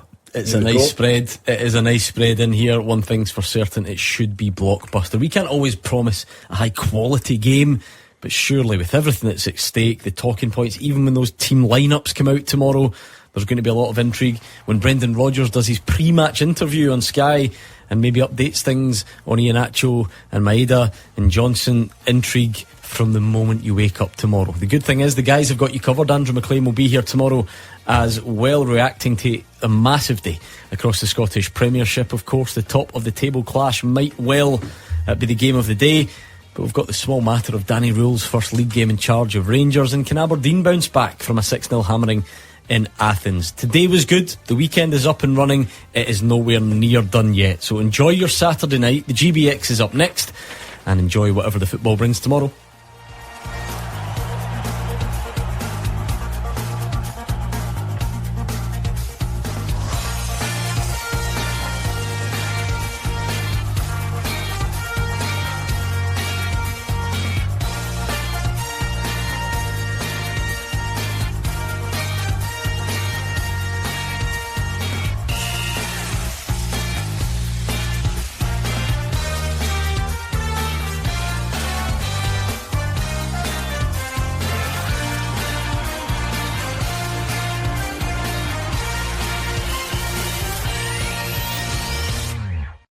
This season, I want to feel it from the start, from the whistle, from the first touch. Want to beat the odds, want to take an early lead, want to see why he costs so much money, want to shout pen before the ref has even called it, want to see the call go our way for once.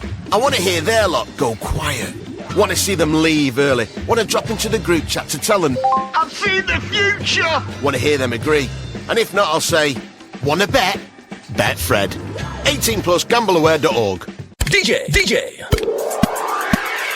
At PlusNet, we think switching broadband should be as easy as flicking a switch. Switch. With one touch switch, our team will handle all the admin, helping you wave goodbye to your old broadband provider and get set up with us instead. Switch to PlusNet today and get fast and reliable full fibre. That's A++. DJ Plus. New customers only, 24-month contract, limited availability, terms apply.